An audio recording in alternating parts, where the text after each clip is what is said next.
Chapter 126.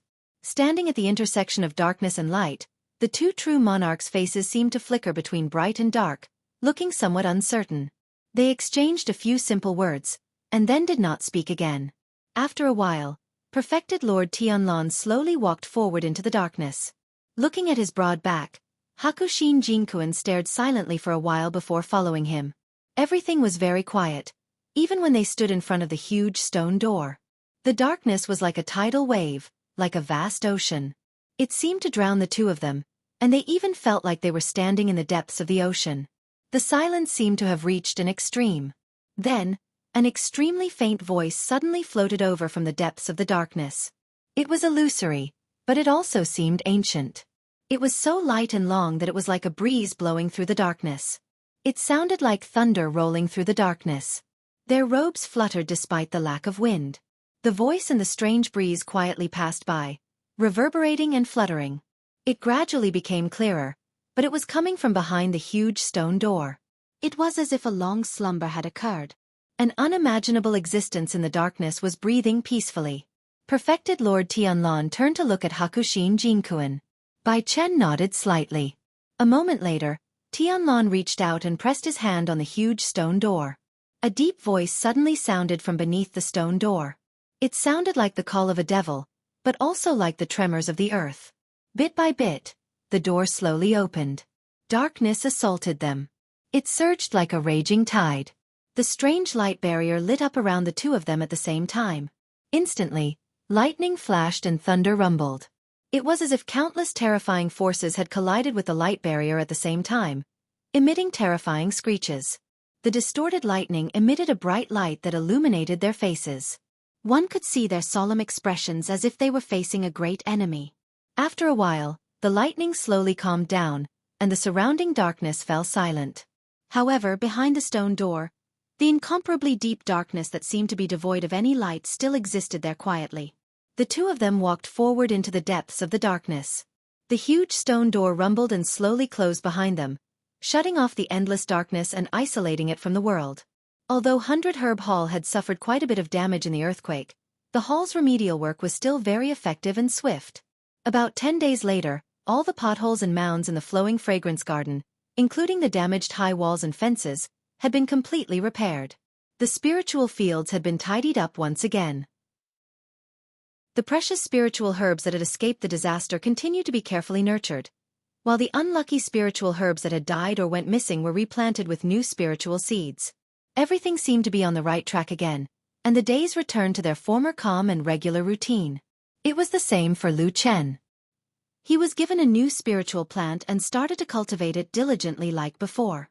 He Chongsheng and the other Chor's disciples were in a similar situation. However, this peace didn't last long. About 20 days after the Kunlun earthquake, a piece of news suddenly came out and spread throughout the Kunlun party in an instant. Even Kunwu City at the foot of the mountain was stirred up in the blink of an eye. Su Qingjun, a disciple of the Kunlun party's Masato Kahara, successfully advanced to the Jindan realm and became the youngest Jindan friar in the history of the Kunlun party. A mere 22-year-old Jindan friar. His future prospects were so great that it was simply unimaginable. Even the two lofty deity transformation stage sovereigns hadn't reached this level of talent and speed. Although there was still a world of difference between the Jindan realm and the deity transformation stage sovereigns, and there was still a long and endless road to walk, and although since ancient times, there were countless unimaginable geniuses who fell halfway on this road and sighed at the sight of the sovereign position, there was always hope, wasn't there? There was a lot of hope, wasn't there? Kunwu City was in an uproar. The Su family was in an uproar. In a short period of time, there were countless wedding invitations, and the people who came to congratulate them broke the threshold. Even the servants of the Su family went out with their chests puffed out, as if they had more confidence. As for Kunlun, it was, after all, a famous cultivation sect, so it was somewhat different from the secular world, so there wasn't such an exaggerated scene. However, it was said that on that day, Masato Kahara was so ecstatic that he got drunk, which was rare in recent years, and his loud laughter spread far and wide. The elders of the older generation sighed with relief or some other emotions, while the younger generation of Kunlun disciples were basically in awe and admiration. For a moment, Su Qingjun became the most popular figure in the Kunlun party, and she also became the topic of discussion for countless people after their meals. Among them, The most discussed topic was whether this young woman could become a new generation of deity transformation stage sovereigns in the future. Just thinking about it was enough to stir one's heart. In Liuxiang Garden, Su Qingjun also became the center of everyone's topic. When Lu Chen accidentally heard his companions talking about this matter, he recalled Su Qingjun's appearance a few days ago, and he secretly sighed with emotion in his heart. That red ambergris ginseng seemed to be very important to her advancement, but unfortunately, it was lost in an accident. But even so, Su Qingjun still succeeded in breaking through. This kind of genius with great luck was really too different from ordinary people. When Lu Chen saw Su Qingjun again, it was already several days later. That day, as usual, he was working in the Liuxiang Garden's grass garden when he suddenly heard a noise in the distance. It seemed like there was a dispute, and someone was making a ruckus over there. This was a rare thing. Usually, the handyman disciples worked honestly. Occasionally, they would slack off in their spare time, but they never dared to make a ruckus in public like this. It should be known that the people in charge of this area were all 100 Herb Hall's Taoists. Whether it was prestige, cultivation or strength, not one of them wasn't a high and mighty figure. If they didn't like him, it would be too easy for them to take care of an odd job disciple. This was strange, and after the ruckus started, it did not subside. Instead, the noise became louder and louder. It seemed that the quarreling got angry and did not care anymore. This alerted even more people. Many of the odd job disciples and direct disciples who were passing by saw this scene and walked over to spectate. Lu Chen was also curious, so he walked over. When he got closer to take a look, he was suddenly startled. He saw that the quarreling parties were not the handyman disciples working in the Liuxiang Garden, but 3 people on one side and 5 personal disciples on the other. It seemed like they were all cultivators in the qi refining realm. But beside them, there was a handyman disciple either lying down or kneeling on the ground. Among them, the kneeling handyman disciple's face was swollen red, his body was trembling, and his face was filled with humiliation. It was He Changxing. The surrounding people were discussing spiritedly. There were already people who recognized the two sides. In addition to the words of cursing, it didn't take long for Lu Chen to roughly understand what was going on. The Kunlun disciples who were quarreling on both sides were all children of influential families in Kunwu City. On one side of the trio was the Su family of Kunwu City. All 3 of them had already reached the peak of the qi refining realm when they were in their teens. They were young and had good innate talents. Even if they could not be compared to Su Qingjun, that kind of peerless genius, they were the rising stars of the younger generation that the Su family highly valued and had high hopes for. They had the title of Su family's 3 heroes. As for the 5 people on the other side, they belonged to 3 influential clans: Lin clan, Lu clan, and Chen clan. These 3 influential clans possessed extraordinary strength in Kunwu City. They had known each other since childhood and could be considered good friends. As for today's matter, it was actually a young man from the 3 heroes of the Su family, Sumo. He learned from his talented older sister Su Qingjuan's method. Some time ago, he also left a precious 2-striped spiritual plant in the flowing fragrance garden and asked Bai Chao Tang to plant it on his behalf. Coincidentally, among the 5 people on the other side, there was also a young man from Lin family, who placed the same kind of spiritual plant in the garden and then asked someone to plant it. That person just happened to be He Changxing. That spiritual plant was Lycoris. Planting the same kind of spiritual plant on both sides wasn't a big deal, but after the great earthquake in Kunlun, He Changxing's Lycoris, which was originally planted very well, suddenly disappeared. This kind of encounter happened many times in the flowing fragrance garden. Most people thought it was because the high walls collapsed and the formation failed, causing wild beasts in the forest to sneak in and steal, so they couldn't do anything about it. He Changxing's heart ached endlessly because of the reward he was about to receive, and that young man from Lin family could only accept his bad luck. But on this morning, when He Changxing inadvertently walked past the spiritual field planted by that young man from Su family, he discovered that the Lycoris in the spiritual field were a bit abnormal. To be exact, they were growing too well. The odd job disciple who planted the Lycoris for Sumo was called Zhang Ji. His talent was slightly worse than He Changxing's, and he wasn't as diligent as He Changxing, so the Lycoris he planted were never as good as He Changxing's. But on this day, when He Changxing saw the Lycoris in his field, he found that it was almost exactly the same as the one he had planted before. He Changxing immediately made a fuss. Of course, Zhang Ji denied it, and at the same time, he spoke sarcastically. He Chongqing was extremely angry and fought with him. After the news spread, very soon, Sumo and the others, as well as the young disciple from Lin family named Lin Kuangyi, all rushed over. After hearing the news, Lin Kuangyi knocked Zhang Ji over with one palm, pointing out that the Lycoris was his. How could this Sumo agree? Both sides immediately quarreled, and in the chaos, He Chongqing was also kicked over and ordered to kneel on the ground. Lu Chen looked at He Chongqing, who was kneeling on the ridge of the field from afar. Looking at his lowered head and his flushed face, Lu Chen was silent for a moment. The two young men in the field were all from aristocratic families and had been spoiled since they were young. In addition, they were young and vigorous, so the quarrel became louder and louder. The more they quarreled, the angrier they became. In the end, they actually started to fight. This time, it was a complete mess. Although these disciples were not very strong, they were still much stronger than ordinary people. For a moment, everyone retreated. Not long after, the situation tilted in the favor of the Lin family. After all, the three heroes of the Su family had fewer people. After a moment, Sumo, who was the leader, shouted angrily, "Call my sister here, call my sister here!" Someone at the side shouted loudly, "I've already called her, young master, don't worry." Lin Kuangyi and the others were furious. They looked back, but found that the crowd was in a mess. How could they find out who was shouting? So they continued to shout, and the two sides were in a mess. Lu Chen stood at the edge of the crowd. Suddenly, he felt a faint cold wind behind him. He looked back and saw that woman standing behind him. Her eyes were as calm as autumn water, bright and clear. She glanced at his face and stopped for a moment. "It's you?" she said. "Lu Chen." Lu Chen answered. "Oh." She nodded and said, "I remember." Chapter 127.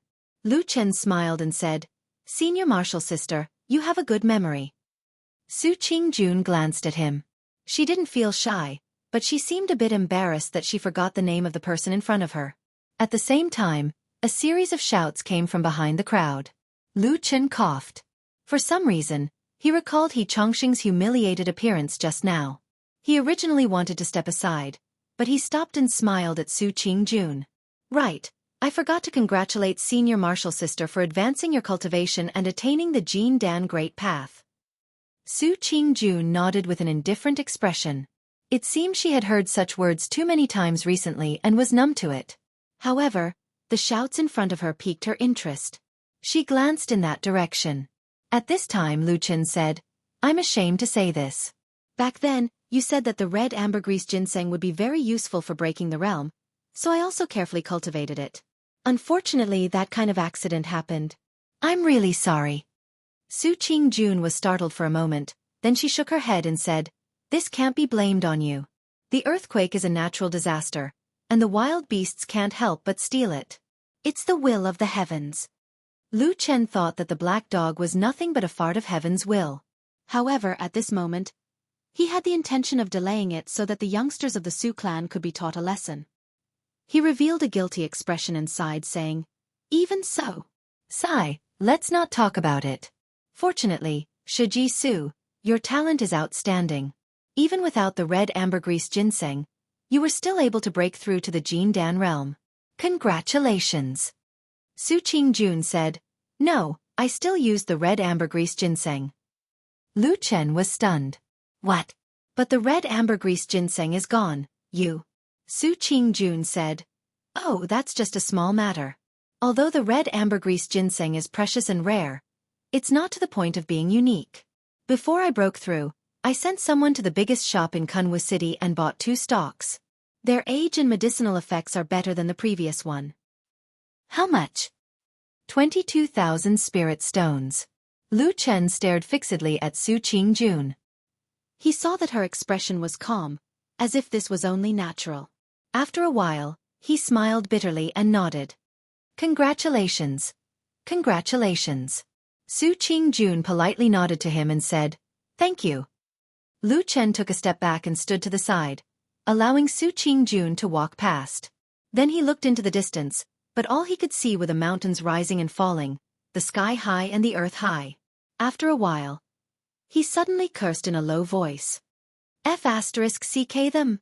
As Su Qingjun walked into the crowd, the first person to approach her suddenly became silent. Then, he consciously moved to the side and looked at her with a strange gaze. Soon more and more people became aware of it. The originally noisy crowd quickly quieted down, and the path also moved faster and faster, allowing Su Qingjun to walk in. Bang! Sumo staggered backward and fell to the ground. She rolled twice and just happened to lie down in front of a pair of beautiful and slender feet. At this moment, one of his eyes was black and one side of his face was swollen. He looked like he had just been beaten. Sumo seemed to be a bit dizzy from the beating. He staggered and raised his head. After a while, he saw the beautiful face in front of him clearly. He was stunned for a moment before he suddenly shouted, big sister, quickly come and save me." There was a commotion in the crowd. Someone said in a low voice, "She actually came." Su Qingjun frowned and looked at Sumo's face with a slightly gloomy expression. The few people who were still fighting at the side also stopped in shock and quickly separated. Just now, in the fight between the two sides, although everyone was Qi refining disciples and their cultivation was not much different, Lin Kuangyi's side had 5 people while the Su family only had 3. In the end, they still suffered a loss. The other two, Su Qian and Su Wen, were also swollen. It seemed like the 3 heroes of the Su family were more like the 3 bears of the Su family. And Lin Kuangyi's side of 5 people saw Su Qingjun suddenly appear. For a moment, they also felt a bit guilty and did not dare to be arrogant. As for Zhang Ji, who was lying on the ground, and He Chongxing, who was still kneeling on the ground, no one paid any attention to them. "What happened?" Su Qingjun asked Sumo. Among the 3 bears of the Su family, Sumo was her biological younger brother. Su Qian and Su Wen were considered cousins in terms of seniority, and their bloodlines were also extremely close. So seeing the 3 like this, Su Qingjun was not happy in her heart. However, she had always been educated and knew etiquette, so she first asked about the cause of the matter. "Big sister, it was that Lin guy who bullied people." Sumo shouted and began to blame Lin Kuangyi's group with her saliva flying everywhere. On the side, Su Qian and Su Wen also hurried over to help and told the story from beginning to end. On the other side, Lin Kuangyi's group became angry and couldn't help but open their mouths to argue. Both sides quarreled, and it looked like there was anger rising again. After a while, suddenly Su Qingjun lightly shouted, "Shut up!" The 3 Su family brothers immediately shut up. On the other side, Lin Kuangyi's group looked at each other and also quieted down. Su Qingjun glanced at the stone garlic in the spiritual field and saw that the spiritual plant was indeed very beautiful. After a moment of silence, she looked at Lin Kuangyi and didn't say much. She only asked, "Do you have proof?" Lin Kuangyi's group of 5 looked at each other in dismay and were momentarily speechless. In this quarrel, everyone took advantage of the chaos to fight. Young people were fooling around and no one cared. Whoever had the bigger fist was the one in the right. But if they really started to reason, these young people from aristocratic families weren't really stupid. How could they not know that there were some things that didn't make sense? That stone garlic was planted by me. I know, I recognize it. Suddenly, a voice shouted. Everyone was startled and looked over. They saw that it was He Chongxing, who was kneeling on the ground, shouting loudly with his neck straight. The faces of Sumo's group darkened and they glared at He Chongxing. On the other side, Lin Kuangyi's group was overjoyed. They didn't care so much and started to make a ruckus. They repeatedly said, that's right. He was the one who planted the stone garlic. Other than him, no one else can recognize that spiritual plant. That's right.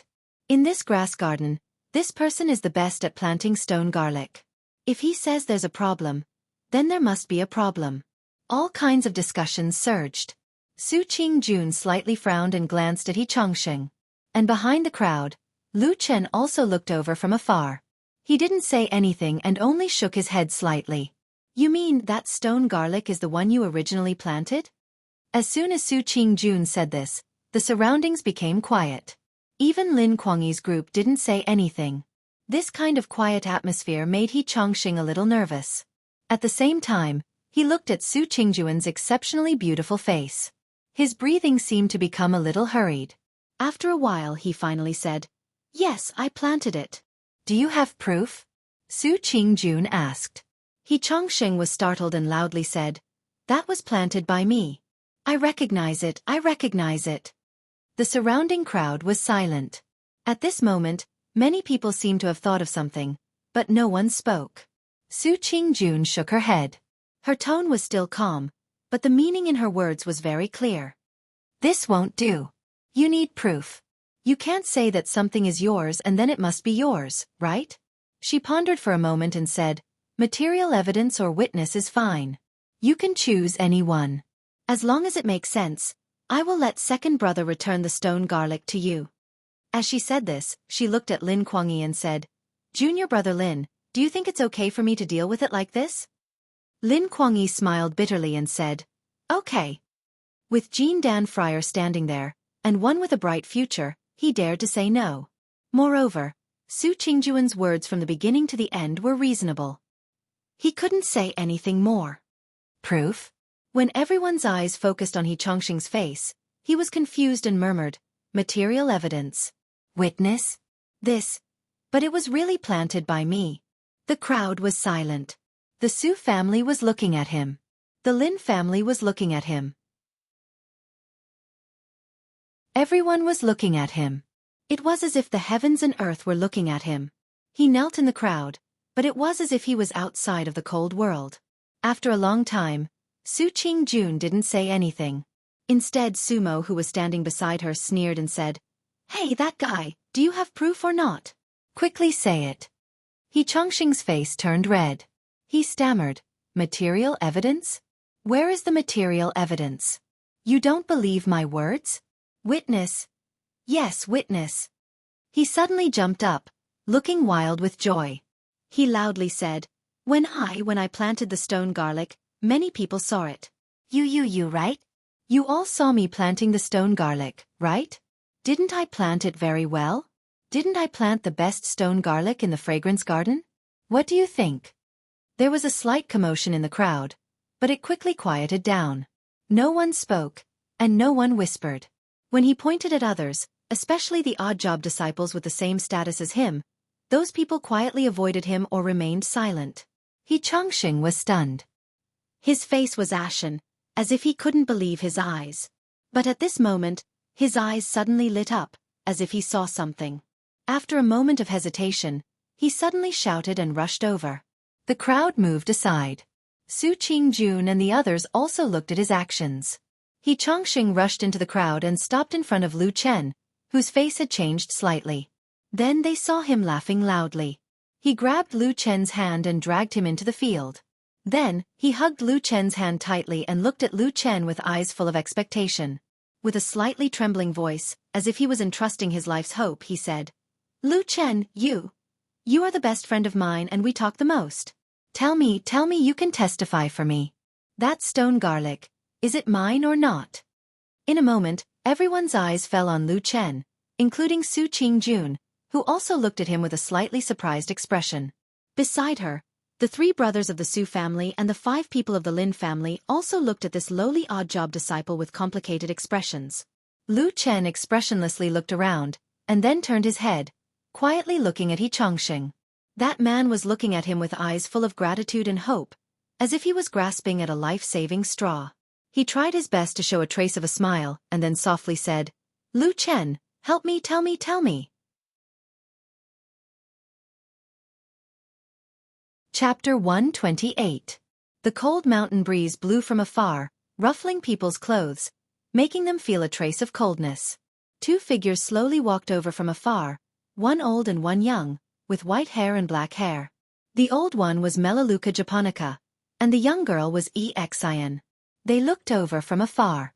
Melaleuca japonica frowned and instructed Xian. Xian nodded and walked over.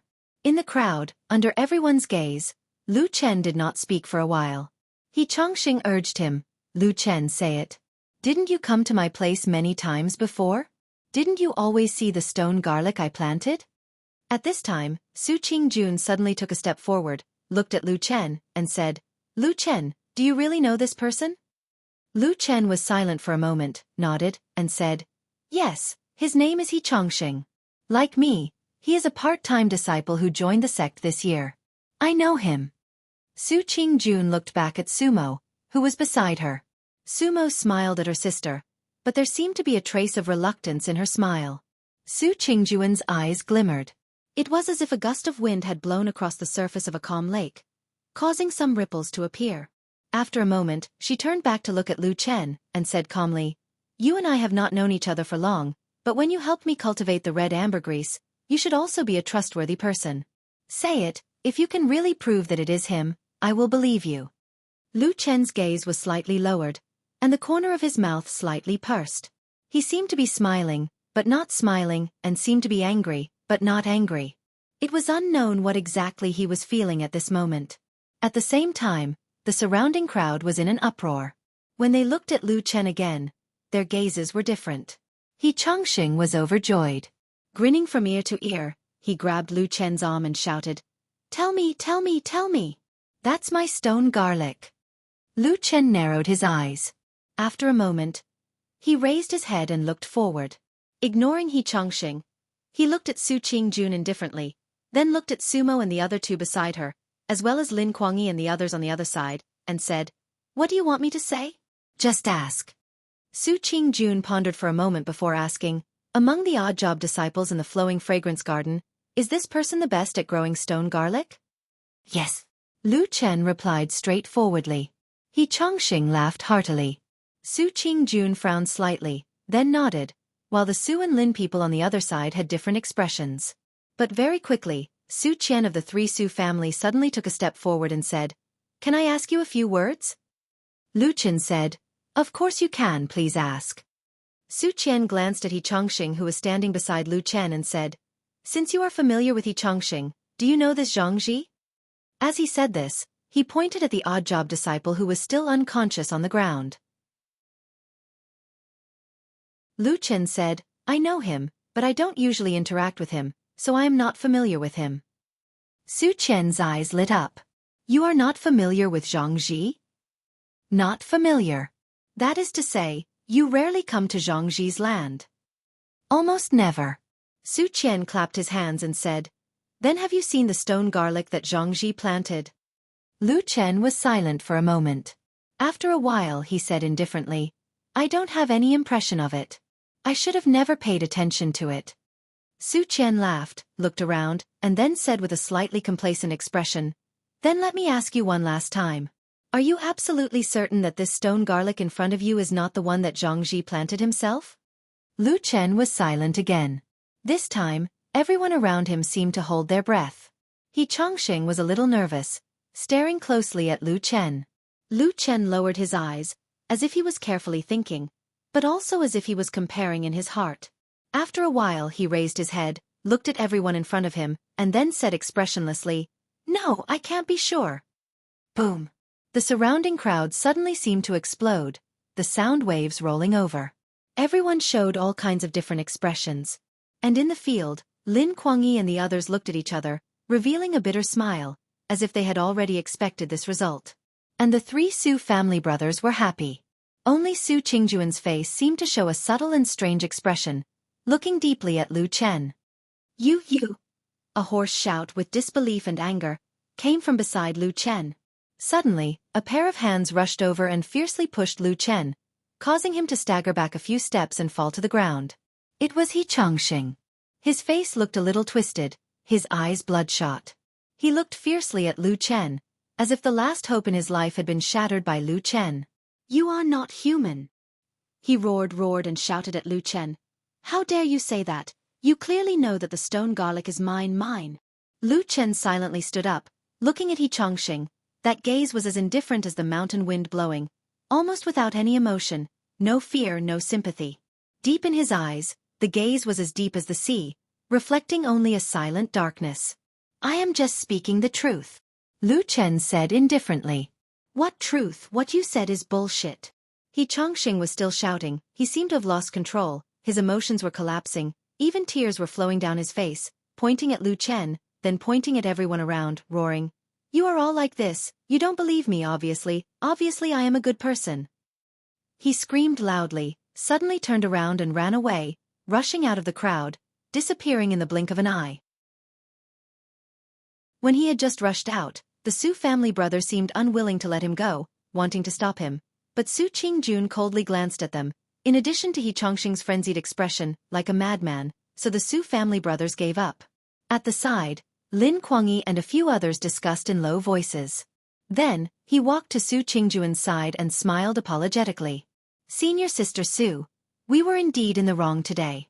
It's all our fault for trusting that bastard and causing a misunderstanding with Brother Su and the others. Later, I will definitely apologize, there's no need. Su Qingjun suddenly interrupted him. Let's end this matter here. Lin Kuangyi was a bit surprised, but then his face lit up with joy. He said with a smile, that's great, thank you Shiji Su. Su Qingjun glanced at him and said indifferently, Junior Marshal Brother Lin, Su family and Lin family aren't enemies. On the contrary, our two families have been friends for several generations. If today's matter were to be spread back to Kunwu City, I don't need to say anything. I'm afraid Uncle Lin won't be happy. Have you thought about this? Lin Kuangyi was startled, his face turned pale, and he hastily said, Yes, what Shiji Su said is right, little brother was wrong. In the future, if Shiji Su needs little brother's help, just tell me, little brother will be honored to be able to help you. Su Qingjun sighed and said, Forget it, you can go. Lin Kuangyi and the others repeatedly agreed. They didn't dare to stay here for long, so they hastily left. Su Qingjun looked back at Lu Chen, who was still standing there. She wanted to say something, but she hesitated. A trace of apology flashed across her eyes, but in the end, she didn't say anything. She just slightly nodded at him, then called out to Sumo and the others, and left. On the prairie, the crowd of onlookers also began to gradually disperse, but He Chongqing's crazy appearance just now was still deeply imprinted in their hearts. Soon, only Lu Chen was left in the crowd. He stood there silently for a moment, and just when he was about to leave, he suddenly saw a young girl standing not far from him. It was Xian. She looked around and saw that there was no one around, so she hastily ran over, gently pulled Lu Chen's arm and said in a low voice, Brother Lu, don't be angry, I saw everything just now, those people. I'm fine. Lu Chen interrupted her words, and smiled. Xian blinked and said, Really? Lu Chen looked at the young girl in front of him with a smile, looking at her beautiful face under her soft long hair, and his gentle eyes hid a trace of concern. I'm fine really, he said softly. Okay. Xian immediately became happy, then pointed to the front and said, Marshal Uncle Yen is still waiting for me there, I'll go first. Lu Chen smiled and nodded, and said, Okay, you go. Xian smiled and turned to leave, the mountain wind blowing up the corner of her clothes, like a flower fluttering in the world. This matter quickly passed. Some people took it as a bolt from the blue, thinking that the sky had broken, while others thought that it was just a small matter like the waves of the river and the sea. From that day on, He Chongqing and Lu Chen became enemies. When they occasionally met on the road, he would stare at Lu Chen with an extremely resentful look, as if he wanted to kill Lu Chen with his eyes. Of course, Lu Chen clearly felt this blatant hatred, but he felt a little bored and a little funny. Of course, he didn't show it on the surface. Most of the time, he just passed by He Chongqing indifferently and expressionlessly. A few days later, somehow, this matter was suddenly known by the people in charge of Bai Chao Tang. It was said that a big shot couldn't stand it after knowing it, and told the people in charge of Bai Chao Tang. As a result, Bai Chao Tang suddenly became angry. The three brothers of the Su family, Lin Kuangyi and the other four were all fine, but only the handyman disciples were punished. He Chongqing, Zhang Ji, and Lu Chen were called to the supervisor, and they were scolded heavily. In the end, regardless of the twists and turns, Zhang Ji and He Chongqing were the cause of the trouble, and 20 spiritual stones were deducted directly. Lu Chen was only caught to testify, so he was not to be blamed. So the fine was waived, and he was released after a scolding. From then on, He Chongqing seemed to become more and more abnormal. Every day, he would ramble on and on.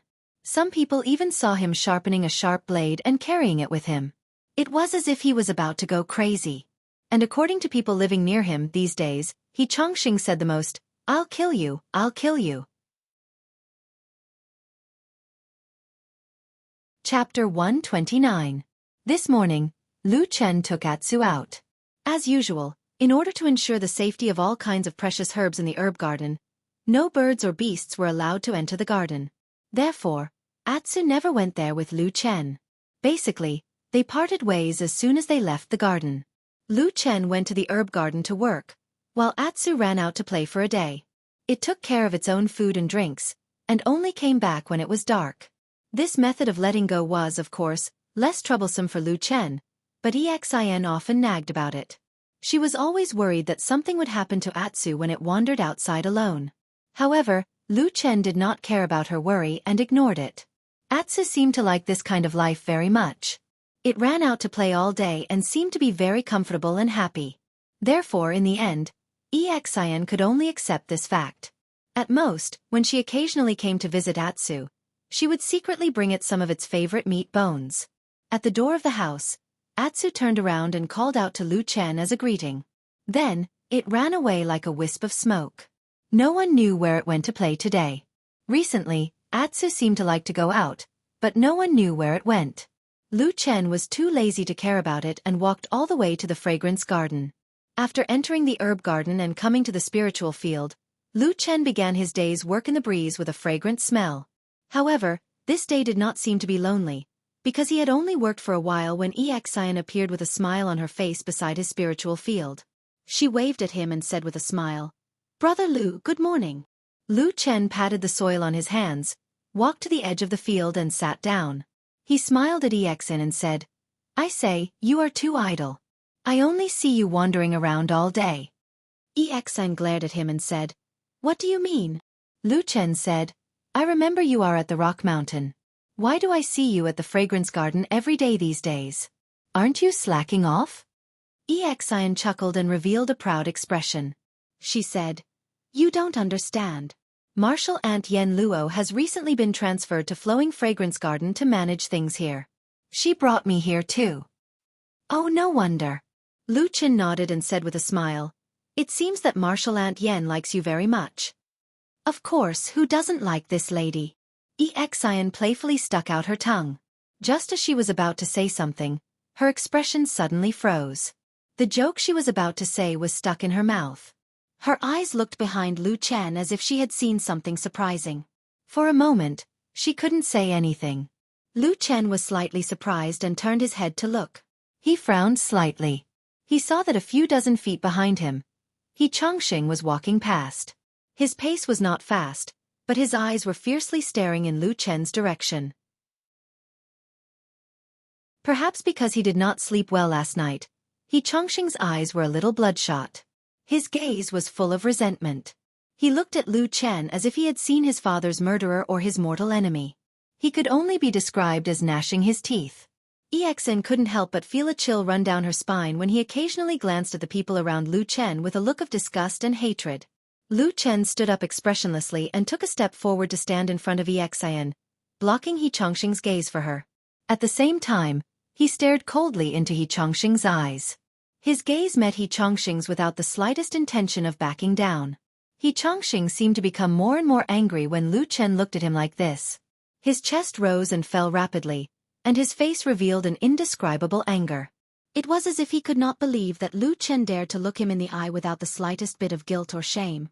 But Lu Chen just stood there calmly, silently looking straight at him with a bit of coldness. After a while, He Chongqing turned around and strode away. "Brother Lu, this person, how can this person be like this?" Exin poked her head out from behind Lu Chen. Looking at He Chongqing's back, there was still some lingering fear in her heart as she asked Lu Chen. Lu Chen shook his head and said, "It's probably because he hates me." Exin was startled for a moment and said, "Is it because of the fight over the stone garlic that day?" "Yes. How can that matter be blamed on you?" Exin shouted. Looking at her pretty face, it seemed that it was somewhat pale from anger. She said, "That stone garlic was Sumo's. The ones who beat him and humiliated him were also the people of the Su family. The one who insisted on standing up was him. Even if we take a step back, it was Lin Kuangyi who forced him." Su Qingjuan's sister Su stood up and said a few words. What she wanted was proof, but he couldn't produce it. Everyone stood up and spoke. "So why does he only hate you?" "Yes, why does he hate me the most?" Lu Chen said to himself. After a while, he turned to look at Exin. He saw that the girl's chest was still heaving up and down. It seemed that she was not light. He couldn't help but feel a little warmth in his heart. "All right, sit down." Lu Chen smiled and pulled her arm. He said with a smile, "I'm not even this flustered and exasperated. Why are you so angry?" "No, this doesn't make sense. I just feel wronged for Brother Lu." Exin pouted and complained. Lu Chen looked up at the sky. There were a few white clouds floating in the blue sky. After a while he said to Exin, "Actually, I told you the reason." "Ah, what is it?" Exin was startled. "It's because I'm weak," Lu Chen said faintly. "Su Qingjun is a peerless genius. There's a world of difference between her and mortals. She's not someone he can have delusions about." The three brothers, Su Mo, Su Qian, and Su Wan, are from the Su family. Their influence is enormous. In addition, Su Qingjun has just advanced to the Jindan realm. He Changxing is courting death by provoking them. Lin Kuangyi and the others are also in a similar situation. Even if the Lin family and the Chen family can't compare to the Su family, it's really too easy for them to crush a part-time disciple like him. Lu Chen looked at Exin and said calmly, "He Chongqing's ancestors were from an aristocratic family in Kunwu City. I'm afraid he knows a thing or two about these things. So, even if he hates them, he doesn't dare to provoke them." Exin clenched her teeth and looked at Lu Chen. She said, So no matter how you look at it, I'm still the weakest. We're all part-time disciples, and I don't have any aristocratic family background. Isn't it the safest and cheapest way to vent his anger on me?" Lu Chen smiled and said, "Everyone sees him acting like he's crazy now. In fact, that person's heart is very clear." "Shameless." Exin spat. Her face was full of anger. She said huffily, "If you have the ability, then go find the main culprit. I saw it clearly that day. He deliberately pulled you to testify for him. In the end, you didn't help him by telling the truth, so he actually hates you? If he really dares to go find those people from the Su family, I might think a bit more highly of him. He's really a coward." Lu Chen sat quietly for a while then said, "In fact, I also didn't expect him to be this kind of person. These days, the weak are already so cowardly that they don't dare to threaten the strong. So they only dare to pile their hatred on the weak, thinking they can vent their anger in this way. They think they can become valiant in this way. Don't you think it's ridiculous? It's really disgusting." Exin frowned and said with a face full of disgust. Then she shook her head and sighed, saying, "Brother Lu, why do I feel that, ever since I met you, I've always heard these not-so-good things? The more I hear, the more I feel that the world is always dark and there's no light at all." Lu Chen laughed and couldn't help but pat Exin's head. He said with a smile, "That's because you haven't seen these things since you were young. I told you to broaden your horizons, but you actually don't want to." Exin covered her head and hit Lu Chen's arm. She complained, "Don't pat my head, I've become stupid." It's not that I don't want to, it's just that I feel uncomfortable listening to it." Lu Chen looked at her deeply, which made Exin feel a little unnatural. She said, "Brother Lu, why are you looking at me like that?" Lu Chen thought for a moment and said, "Actually, although there are many bad things in this world, I used to think that the whole world is that dark you mentioned. But after so many years, I don't think it's like that. There are still some very good things in this world." Exin's eyes lit up. She said, "What are they?" Lu Chen looked at her and said with a smile, "For example, when you smile, you're very beautiful. It's like the sun is shining on you." Exin was stunned for a moment. After a moment, her cheeks suddenly flushed red. She jumped up and stammered, What did you say?" Lu Chen said with a smile. "Can't I say you're beautiful?" "Ah, ah." No one knew what Exin muttered, but she suddenly stamped her feet. She looked at Lu Chen with a mixture of joy and anger. Then she turned around and ran away. Lu Chen shook his head with a smile. He got up and returned to the spiritual fields, ready to continue working. But before he could bend down, he suddenly heard the sound of hurried footsteps. He looked up and saw that it was Exin running back with a red face. Lu Chen said with a smile, "What's wrong?" "I'm telling you, even if you're happy to hear it, I won't say it again." Shoo shoo shoo. Exin's face became even redder. She said angrily, Who wants to hear it again? I forgot to tell you something." Lu Chen said with a smile. What is it? Say it. Exian's eyes seemed to be drifting. She didn't dare to look Lu Chen in the eye. She just glanced to the side and said, I went back to my home in Kunwu City yesterday and brought some pretty good tea. Do you want some? Yes, Lu Chen answered without hesitation. Exian seemed to be a bit happy and giggled. But soon after, she seemed to remember something and said, Right, there's one more thing. Yesterday, when I was about to leave the city, a fatty suddenly stopped me and asked me to tell you that the blue butterfly dew you ordered last time has arrived. He asked you to go down the mountain to get it when you have time. Lu Chen's expression suddenly turned cold.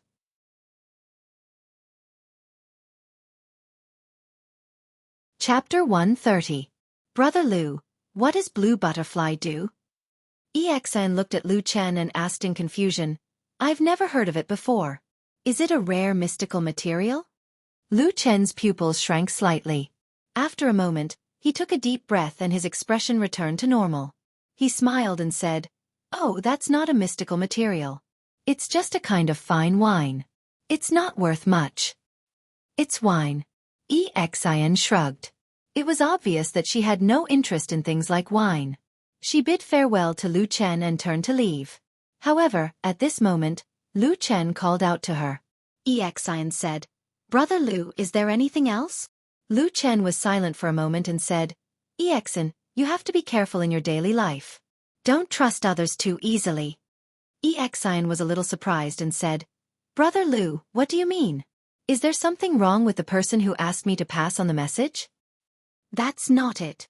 Lu Chen shook his head and seemed to smile bitterly. He then coughed and changed the topic, saying, There are too many bad people in this world. You're young and you look a little silly. I'm afraid you'll be taken advantage of. Hey, who's silly, who's silly? As expected, Exian was immediately led astray by his words. She started to shout and huff. Lu Chen nodded with a smile and said, Anyway, that's roughly what I meant. Oh right, he Chongqing from before.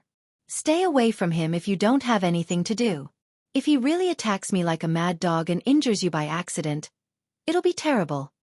Exian nodded and said, I know. Don't worry. She turned and left.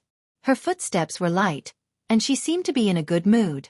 Lu Chen stood behind her, looking at her receding figure. He stood silently for a moment, turned around, and suddenly scolded in a low voice. Damn fatty, what are you trying to do? At the foot of the Dog Head Mountain, Atsu trotted all the way over. It had been many days since the earthquake.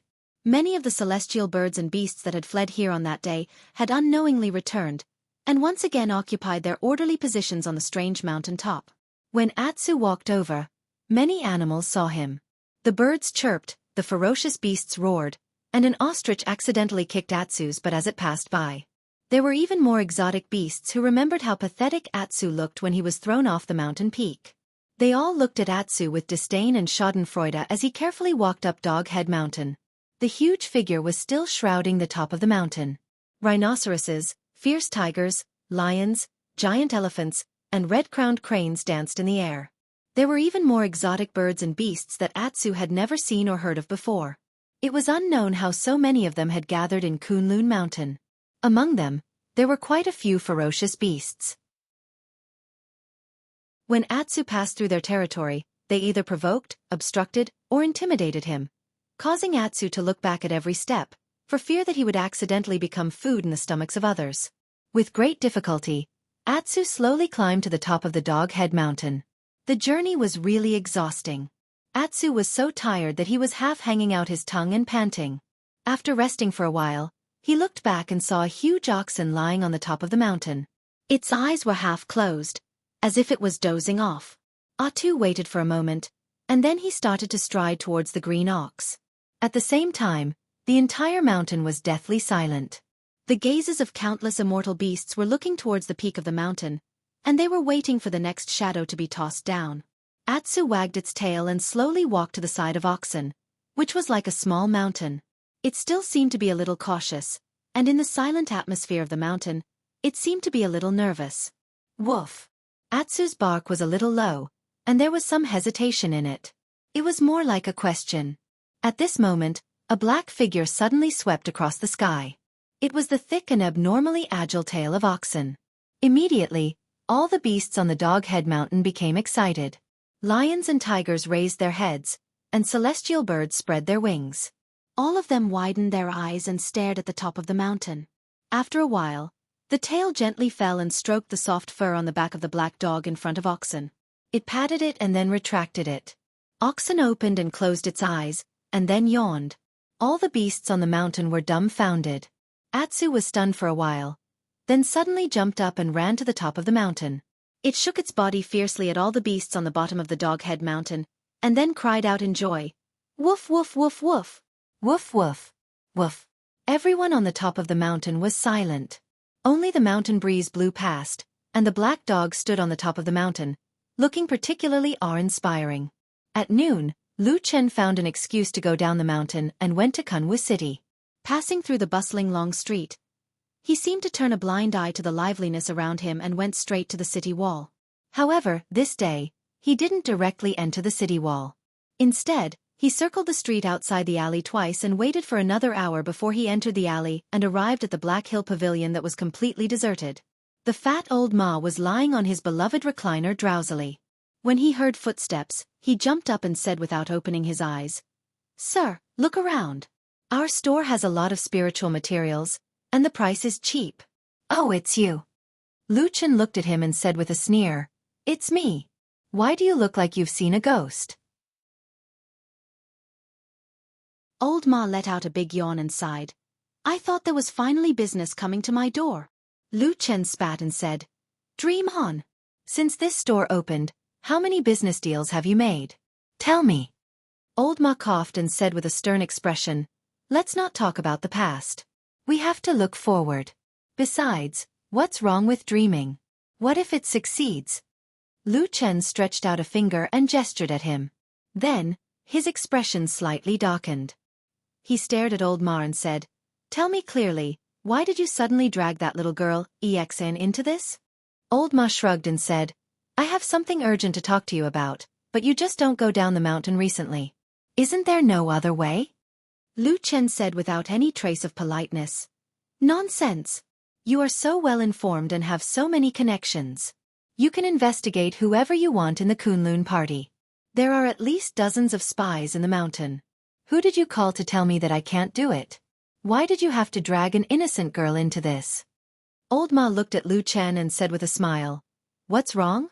I've never seen you so concerned about others." Lu Chen snorted and said, "Don't provoke me. We've been playing these things for a long time. I'm just telling you that Exin has nothing to do with this matter. Don't drag her into this." Old Ma looked at him and said indifferently, "Is that what you mean?" Lu Chen seemed to have thought of something. He frowned and said nothing. Old Ma then smiled and said, "Those spies you mentioned are the same as you. If there is any danger, they will also put their lives in my hands. So, if I have to choose someone, of course I will protect my people. That girl from the E family was doomed from the day she met you. Why are you pretending to be stupid? Are you addicted to being Brother Lu in front of her? Do you really think you are a good person who can protect her for a lifetime?" Lu Chen suddenly raised his head and looked at old Ma with cold eyes. However, old Ma did not dodge. He just looked at him coldly. The atmosphere in the shop was icy cold. After some time, Lu Chen suddenly said, "You would never talk to me like this normally. What happened?" The fat on old Ma's face trembled. It seemed as if he was suddenly annoyed. He said angrily, "Nonsense. I've always been this straightforward." Lu Chen did not look at him anymore. He turned to look around the shop and muttered, "There doesn't seem to be any assassins lying in ambush. Maybe they are hiding outside?" After pausing for a moment, he suddenly took a step in front of old Ma and stretched out his hand to grab the fat on his face. Old Ma cried out and struggled free. "What are you doing?" he asked angrily. "I am checking to see if you have been forced to eat poison to harm me." Bah! Bah! Old Ma's spittle almost landed on Lu Chen's face. "Go to hell. You are the one who ate poison, the kind that rots your heart, lungs and intestines." Lu Chen clapped his hands and looked at old Ma with contempt. "Remember to wash your face more next time. I can't stand a fat man with oily face." Old Ma kicked, but Lu Chen easily dodged it. Old Ma cursed and pointed to the back hall. "Let's go there," he said grumpily. "Why?" "He wants to see you." Lu Chen suddenly fell silent and looked at Old Ma. The anger on Old Ma's face disappeared at that moment. He looked at Lu Chen with concern. After a while he sighed and said, "Go." Lu Chen nodded and walked towards the courtyard at the back of the hall. After taking 2 steps, Old Ma suddenly said, "Oh right, you should tell that missy yourself when you get back." Lu Chen stopped and did not look back. "What is it?" Old Ma said indifferently. "The girl is young and naive. She trusts others too easily. I only said a few words and she believed me. She didn't even think to ask me how I knew about your relationship with her." Lu Chen was silent. After a while, he slowly shook his head. He did not say anything and walked to the back hall. After passing through the long and narrow alley, he saw the familiar square courtyard. However, unlike before, this time, Lu Chen saw the figure of that person at first glance. When that abnormally fat and broad figure sat in the small courtyard, it even gave off the illusion that the courtyard was almost filled to the brim. His loose robe, sitting cross-legged, and shiny bald head all spoke of this person's identity. A bird flew over the courtyard by chance. It seemed to be tired or curious. It slowly fluttered its wings and landed on his bald head. It did not seem to feel any hostility, but it also seemed to feel that it was only a stone under its feet. Perfected Lord Tianlong looked ahead and smiled. He waved at Lu Chen and said gently, "You're here. Come and sit." Chapter 131. Lu Chen took a few steps forward and sat down on the stone steps in the small yard. He was a little far from Perfected Lord Tianlong, but they could still see each other clearly. Perfected Lord Tianlong looked at him without any anger on his face. His eyes were gentle and there was even a hint of a smile on his lips, as if he was looking at a stubborn and naughty child. "How have you been?" he asked Lu Chen with a smile. Lu Chen said, "Not bad. Is there any progress on that matter?" Lu Chen glanced at him and said lightly, "Old Ma knows all these things and he must have told you clearly. Why do you still ask me?" Perfected Lord Tianlong smiled and said, "He is not you after all. There might be some differences when he conveys the message in the middle. Besides, I still want to hear you say it again." Lu Chen frowned and said after a moment of silence, "I still don't have any clues. I didn't find any traces of the devil cult's activities on Kunlun Mountain either. I can only slowly investigate it now. I randomly set a few targets and asked Old Ma to investigate them first and see what the results are." Perfected Lord Tianlong nodded with an indifferent expression and said, "I got it. But I'm a little curious about the 2 people you want to investigate. Why did you choose these 2 girls instead of others?" Lu Chen said expressionlessly, "There's no reason. I just met them a few times and it was convenient." Convenient. Even though Perfected Lord Tianlong was experienced and knowledgeable, he couldn't help but smile bitterly at this moment and said, "It seems that those 2 girls are a little unlucky to know you." Lu Chen looked up slightly and said, "If they are the spies of the devil cult, then they are really unlucky." "All right." Perfected Lord Tianlong smiled and waved his hand. "Anyway, you just do it. I believe in you." Lu Chen smiled, then glanced at him and said, "Why do you have the time to visit me today? I remember that you have been staying in Zhengxianmeng for a while, right?" Perfected Lord Tianlong said, "I've been back for a while now and I've always wanted to meet you. However, it's really inconvenient on Kunlun. Now that you're at the foot of the mountain, it's rare for you to come down. That's why it's been delayed until today." He smiled and said, "Actually, if you don't come today, I'll be leaving tomorrow." Lu Chen was startled for a moment, then said, "No wonder Old Ma was so anxious." Perfected Lord Tianlong smiled without saying anything. Lu Chen frowned and suddenly said, "You've been back for a while and you came back secretly without anyone in the sect knowing?" His eyes suddenly brightened and sharpened as he looked at Perfected Lord Tianlong. "Did something happen in the sect?" "Something came up." "What is it?" "It's not convenient for me to tell you." Lu Chen's eyes flashed and he looked at Perfected Lord Tianlong. "Oh, you can't even tell me." Perfected Lord Tianlong thought for a while and then shook his head. "It's still hard to say.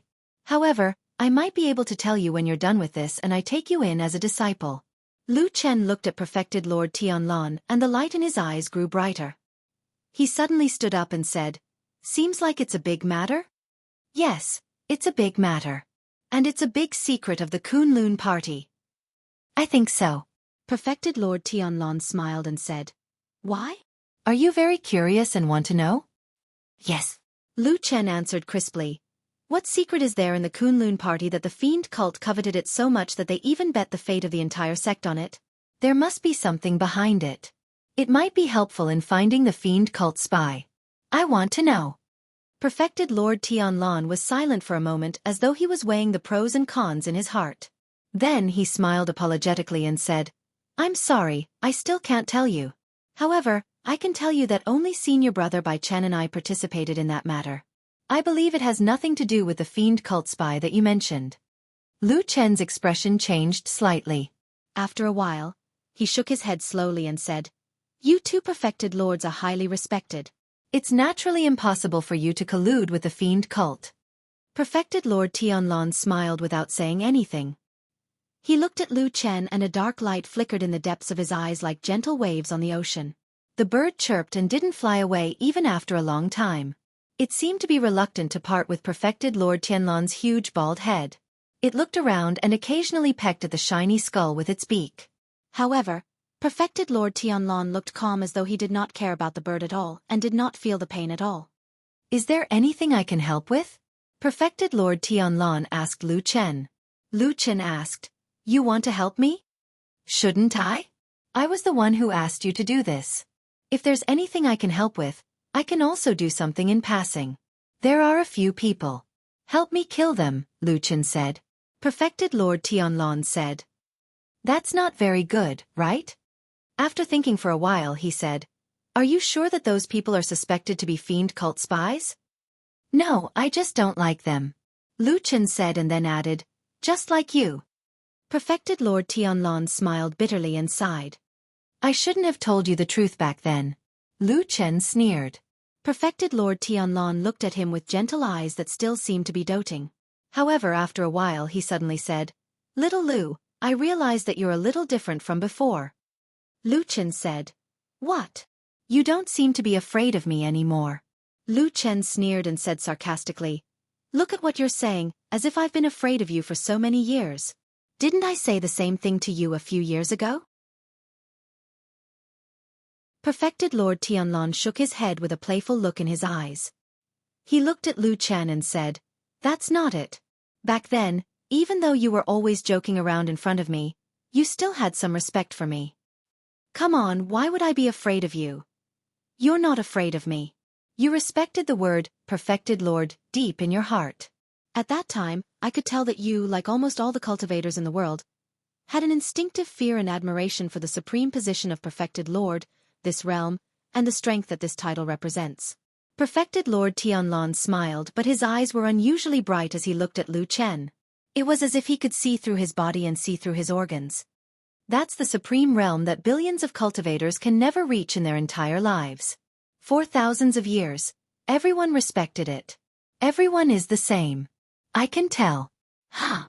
Lu Chen laughed, but there seemed to be a slight change in his expression.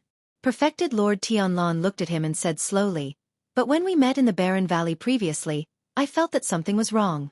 However, I couldn't figure it out no matter how I thought about it." His eyes flickered slightly and he said gently, "It was only when I looked at you just now that I suddenly understood what was wrong." The smile on Lu Chen's face suddenly disappeared as he looked at the fat man coldly. Perfected Lord Tianlon pointed at Lu Chen and said calmly, "You're not afraid of me anymore. To be exact, you, an ordinary cultivator with such a low cultivation base, actually no longer have that instinctive reverence for the strength of a soul formation Perfected Lord." Lu Chen said coldly, "I don't understand what you've been talking about." Perfected Lord Tianlon narrowed his eyes and stared at Lu Chen as if he was re-examining him. After a while, he suddenly said, "God-subduing mantra, right?" Lu Chen's face suddenly turned pale. When Atsu ran out of the forest, it looked at the sky. Although it was still bright, the sun was already setting in the west. It should be evening soon. Today, on the Doghead Mountain, it was very happy and excited. It finally blended in with those immortal birds and strange beasts that usually had their eyes on the top of their heads. It made it feel proud and elated. Even its footsteps when it ran back seemed to be lighter than usual. It was a pity that dogs couldn't hum, otherwise, Atsu would definitely be whistling all the way back. From afar, it saw Lu Chen's house and Atsu ran all the way there. However, when it was about 100 feet away, Atsu suddenly stopped. It saw a figure walking back and forth outside the house. It was a man with a strange expression on his face. His face was a little red and his eyes were a little unfocused. His chest was heaving up and down as if he was gasping for breath. There was also a hand that was hidden in his chest as if he was grabbing something. That person kept looking around, but more often than not, he was staring at Lu Chen's house. He was mumbling something, but it was unclear what he was saying. He just kept pacing around the house. Atsu was a little puzzled and stared at that person for a while. But apart from his suspicious behavior, that person didn't seem to be doing anything else. Atsu waited for a while and saw that the sky seemed to be a little darker. After thinking for a while, it felt that it should go back first. So it ran towards the house. When it ran past that person, it could see that the man glanced at it, but he didn't seem to care, nor did he do anything else. Atsu was a little relieved. It ran to the door and called twice, but the house was quiet. No one answered. Behind it, the man suddenly stopped and turned around to look at it. Atsu didn't pay attention to the movement behind it. Unfortunately, it found that there was no one at home. But now, this kind of thing was no longer a problem for it. Wagging its tail, Atsu ran to the back of the house. The small dog hole there was now its exclusive passage. But at this moment, suddenly, there was a call from behind it. "Little dog." Atsu's footsteps paused for a moment. It stopped in front of the dog hole and looked back. It saw that it was the strange man from before. He didn't know when he had walked over, but he was standing not far behind it. There was a strange smile on his face, and he smiled at it. His teeth were very white. Deathly white.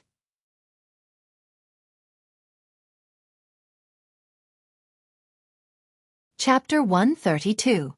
What does this have to do with the deity vanquishing spell? Lu Chen asked. Perfected Master Tianlong looked at him and shook his head. There are thousands of cultivators in the world. 90% of them are stuck below the Jin Dan realm for the rest of their lives. Among the rest, less than 10% can break through the Yuanying realm bravely and diligently. As for those in the divine transformation realm, people can only look up to them like gods. Lu Chen smiled and said, "Do you think you're a god?" "Of course I'm not a god. At most, I'm just a fat man with a slightly higher cultivation." Perfected Master Tianlong smiled and said, "But people who haven't reached this realm won't have such thoughts." Lu Chen suddenly shut his mouth. "I've seen many people in this world, but there's only one kind of person who doesn't fear me." "What is it?" Lu Chen couldn't help but ask. "A divine transformation realm perfected master with the same cultivation as me." "You're getting more and more ridiculous." Lu Chen forced a smile and looked down at his body. Then he said, "Divine transformation realm perfected master, do I look like one?" "Of course not." Perfected Master Tianlong's smile gradually disappeared. Then he looked at him meaningfully and said, "That's why I'm very curious and curious. What is it? Or did you see or encounter something that made you throw away the fear of a divine transformation realm perfected master?" Lu Chen's Adam's apple gently moved up and down. Under Perfected Master Tianlong's bright eyes, he suddenly felt a penetrating chill. However, Perfected Lord Tianlong quickly continued, "So I thought about it carefully and thought about what you had encountered in the past 10 years. In the end, after thinking about it, I realized that you had stayed in that small mountain village for the past 10 years. Your cultivation had been crippled and you had concealed your identity. There shouldn't have been any accidents. So, the accident happened before you went into seclusion." He stared into Lu Chen's eyes for a long time and said gently, "So, it must be the deity vanquishing spell, right? That secret spell is a secret of the devil cult. Only a few devil cult elders know the trick to it.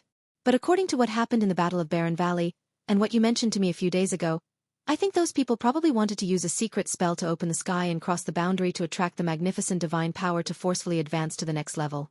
Lu Chen said coldly, "They failed. It's because of you that they failed." The atmosphere in the courtyard suddenly turned cold. Lu Chen remained silent, but the breath in his chest seemed to be a little unstable, and even his breathing became a little heavier. However, Supreme Lord Tianlan continued as if he didn't care about anything. So I was thinking that something I don't know happened to you when the god vanquishing spell was running. These things are very important. They can even make you throw away your fear of perfected cultivators. Look. Yes, it's the look in your eyes. Supreme Lord Tianlan looked into Lu Chen's eyes gently and said, You clearly know that you are no match for me, and you know that there is a world of difference between your cultivation and mine. But when I exposed the secret in your heart, your first reaction when you looked at me just now was not to find a way out or beg for mercy. The corner of Lu Chen's eyes twitched slightly. He said coldly, Then what do you think I am doing? Supreme Lord Tianlan said indifferently, You are looking at me. When you looked at my body, you were subconsciously examining something, as if you were thinking how to kill this person. Am I right? Supreme Lord Tianlan asked Lu Chen. The courtyard was silent. After a while, the little bird on the bald head suddenly jumped up and flapped its wings to fly into the sky. The two looked up at the same time and watched the little figure disappear into the distance. After a while, they retracted their gazes and looked at each other again. This is the funniest joke I have ever heard in my life. Lu Chen said expressionlessly. Supreme Lord Tianlan thought for a while and said, It is quite funny. After saying that, he actually opened his mouth and laughed 3 times at Lu Chen. Lu Chen lowered his head slightly, and then slowly, once again sat down on the stone steps.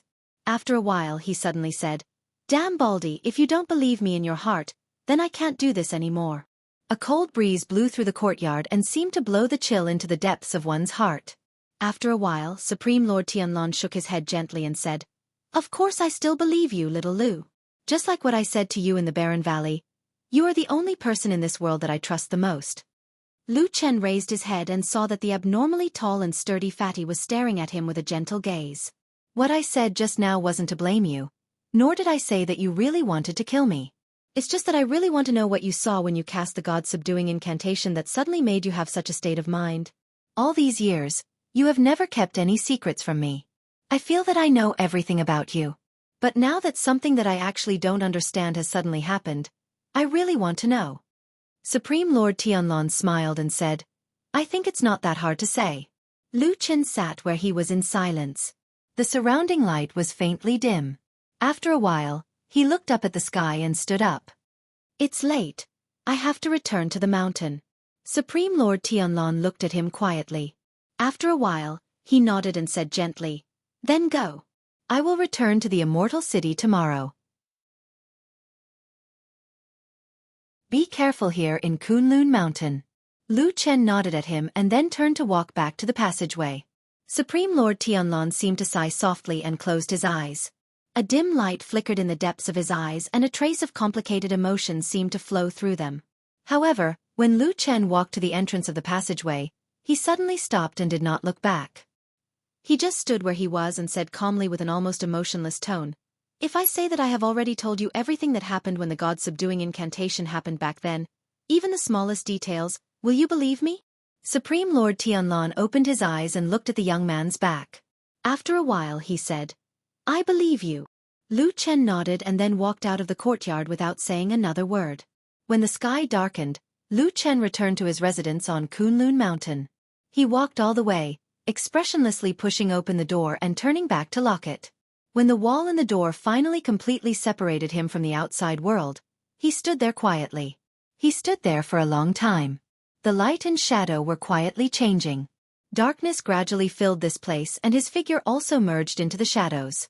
No one would see that in his sleeves, under his lapel, there was an extremely subtle and desperately suppressed slight trembling of his hands. It was very quiet in the darkness. There was no light, no wind, and no sound. The darkness was like a surging black tide, surging soundlessly and rolling in front of him like waves. He raised his head in a daze.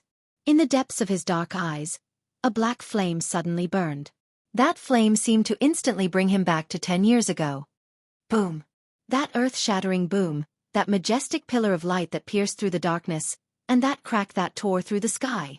An unimaginably vast power turned into a dazzling light that shone on the figures of the 4 people. They let out painful and excited roars of joy. The fire raged and the strange seed seemed to be reborn, growing and blooming in the flames. Heaven and earth. God subduing incantation. The wild power tore apart the earth and sky. Only the dark shadow stood silently. Behind the light, a black dagger was pulled out. The black fire in the depths of the pupils suddenly flourished. It burned crazily, as though it wanted to burn through the traces of time and erase everything. It was a blade that had pierced through time, cutting through flesh and blood, stabbing into the heart. As a result, blood sprayed out like a torrent. The old and distorted, terrified and angry face turned around, staring straight into his eyes. The black fire burned. The soul roared. The dark blade stabbed into the light, and the surging power surged like a tide. It was as if it had finally found a gap in the dam, and with a loud bang, it broke through everything. Thus, the light and darkness merged into one. Thus, all cause and effect, turned into fragments, chaotically thrown away in that memory. Like a desolate night rain, it floated down and disappeared. Only that power, that incomparably powerful power, was still clearly engraved in his heart.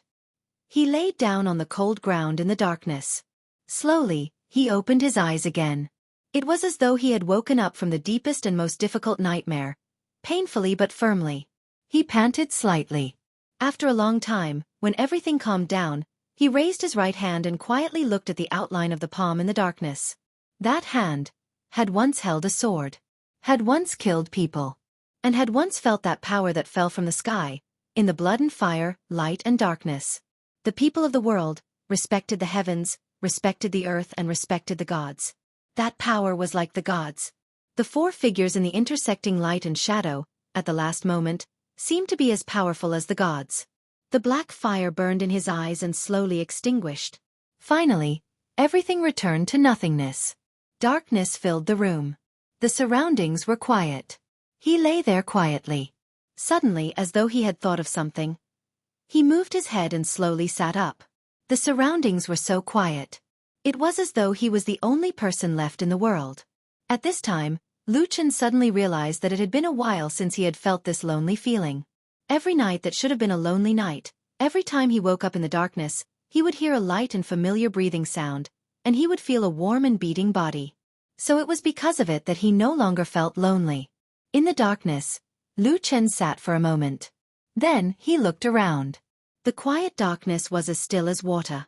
He softly called out, "Atsu?" Chapter 133. The darkness was as silent as the sea under the night sky. There was no sound, but it seemed like the undercurrent was surging. The silhouettes in the house were vague, but there was no warmth. Atsu was not in this house. Lu Chen sat silently for a while, then slowly stood up. Darkness surrounded him and rolled around him without a sound. Lu Chen looked around and saw everything that should have been in the house, except for the black dog with a lame hind leg. He was silent, his eyes shining faintly in the darkness. After a while, he walked to the back of the house, squatted down, and saw that the small dog hole that had appeared because of the earthquake was still there. Everything was the same as usual, but Atsu, who would come back to sleep every night, was gone. Lu Chen stared at the dog hole for a moment, then suddenly stood up and strode to the door. With a squeak, the door was pulled open by him. In an instant, the darkness of the night outside the house rushed in like a flood. It was a deep night outside, a night where no light could be seen. The silent, empty land was unusually desolate that night. The cold wind swept past, blowing across his face. There was a trace of coldness that seemed to seep into his flesh. The night was bleak. At dawn the next day, when the first ray of morning light shone into the house through the gap in the window, Lu Chen, who was sitting by the bed, raised his eyes and looked at the ray of dawn. There was a trace of coldness in the warmth of the morning light, as if the chill from last night had not completely dissipated. But after a while, when the sun rose, all the darkness and coldness would disappear. He sat in the house all night, but Atsu still did not come back. Lu Chen's face did not show much fatigue, but his eyes were a little cold. When the sun rose, the Kunlun party seemed to have just woken up from last night's sleep. Many people opened their doors and went out. Lu Chen was among them, beginning a new day. He walked with a calm expression, without anxiety or panic, without exhaustion or impatience. Just like in the past, he quietly walked toward the spiritual field that belonged to him in the flowing fragrance garden. At the entrance of the grass garden, He met many odd job disciples with the same status as him. Everyone was acquainted with each other and greeted him with smiles. Lu Chen did the same. As if nothing had happened, he smiled and nodded at the people around him. Just as he was about to enter the entrance of the grass garden, He Chongqing walked past him and turned his head to look at him. Lu Chen also turned to look at him.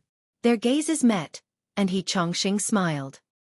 He said indifferently and with a hint of alienation, "Morning." Lu Chen nodded and said, "Morning." After exchanging greetings, the two of them parted ways and walked towards their respective spiritual fields. However, after walking a few feet, Lu Chen's footsteps paused. He turned around and looked at He Chongqing's back as he walked away. He stared deeply at him. The day passed peacefully and peacefully. When dusk came, the odd job disciples in the flowing fragrance garden began to pack their things and prepare to go back. Lu Chen left the spiritual field and walked outside.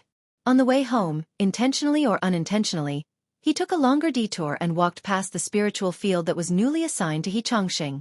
The spiritual field was empty. He Chongqing, who had always been diligent and willing to work, seemed to have left early on this day. Looking at the empty spiritual field, Lu Chen frowned and then left in silence. On the way back from the meadow garden, he fell behind everyone. The afterglow of the setting sun cast a slanted shadow on the ground. When he could already see his house in the distance, he suddenly stopped in his tracks.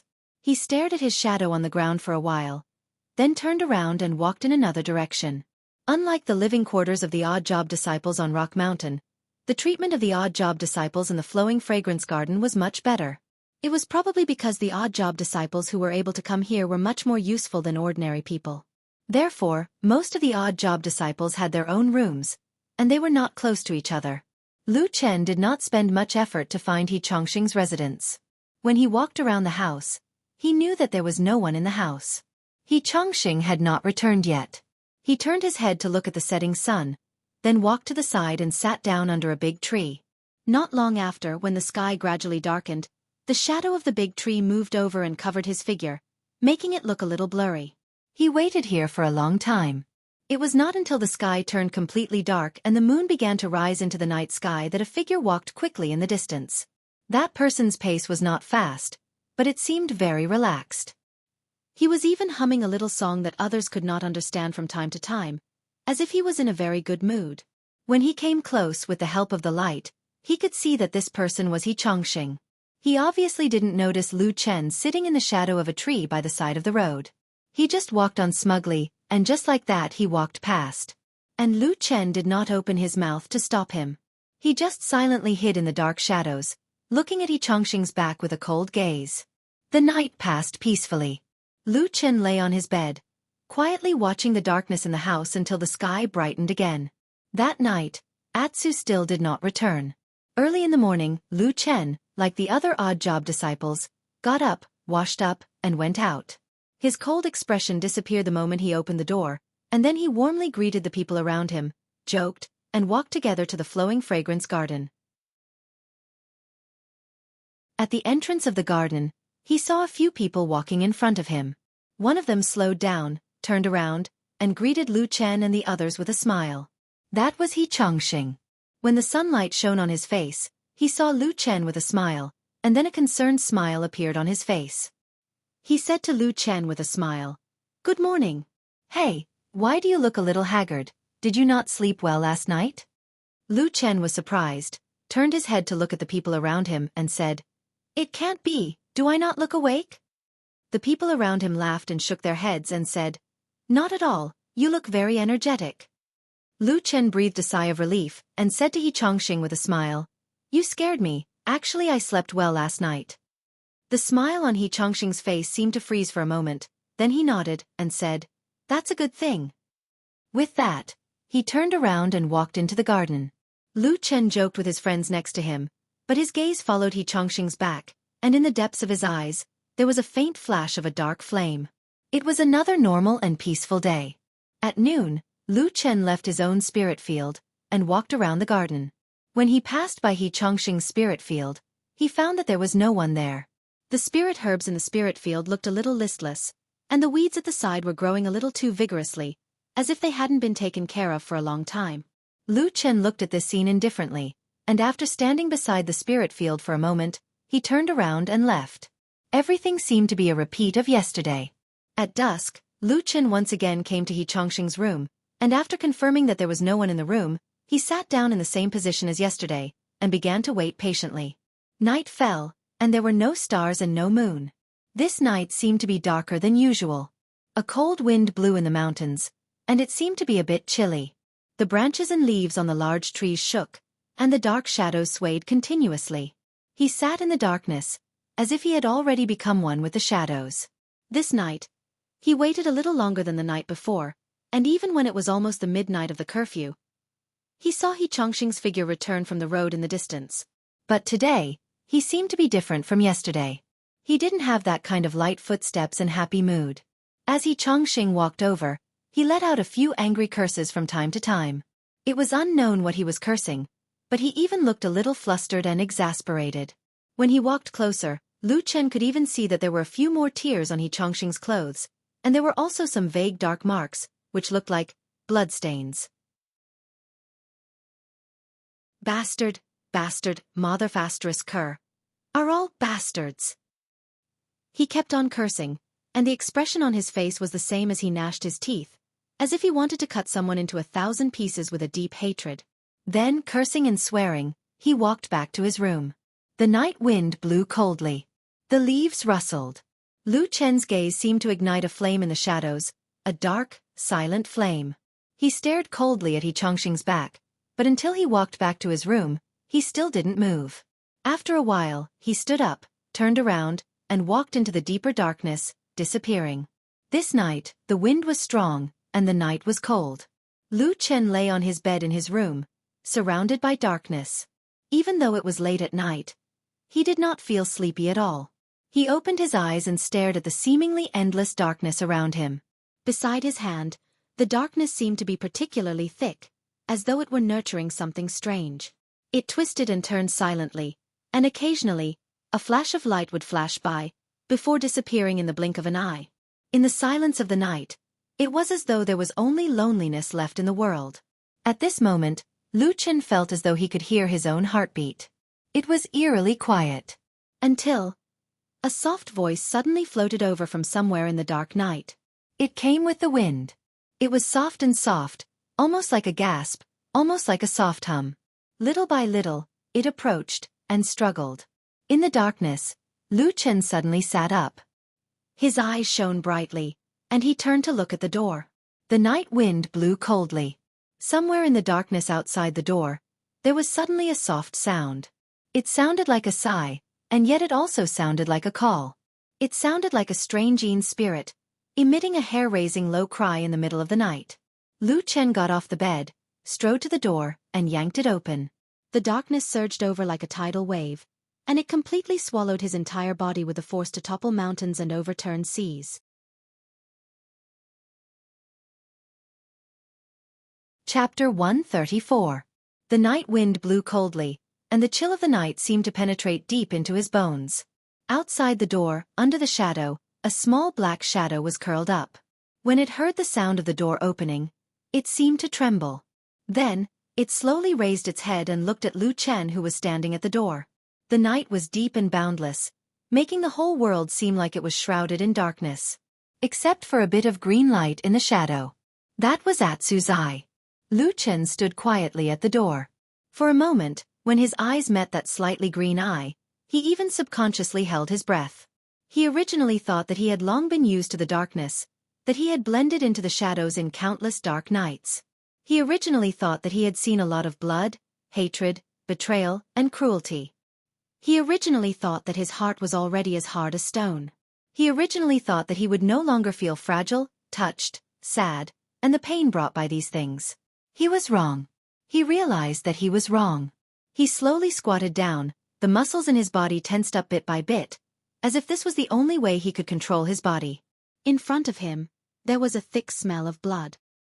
He glanced around from the corner of his eyes. On the dark road that he came from, there was a faintly discernible long line of blood. It was the result of his painful body rubbing against the hard and rough gravel, leaving behind bloodstains. Atsu was lying in front of him. It was awake, but for some reason, it was unusually quiet. Lu Chen silently reached out and stroked its body. Where his hand touched, there was a slightly wet and sticky feeling. His hand froze for a moment, then he slowly retracted it and placed it in front of his eyes. In the dim light, blood slowly flowed between his fingers and palms, like the sinister smile of a demon in the darkness. Pa! With a soft sound, a spark lit up in Lu Chen's hand, illuminating the place in front of him and illuminating Atsu in the darkness. It was as if time had suddenly reversed on this night, returning to the day when he first met Atsu in the land of chaos. The miserable shadow of the black puppy overlapped with the scene in front of him. Atsu looked very miserable. There were at least dozens of cuts on its body. Blood and flesh covered its back and abdomen. There was almost no intact skin on its body. Only half of its tail was left, and the other half was missing. Its two hind legs were completely limp on the ground, and large patches of white bones were directly exposed. Only its two front legs looked intact, but they were also badly mutilated.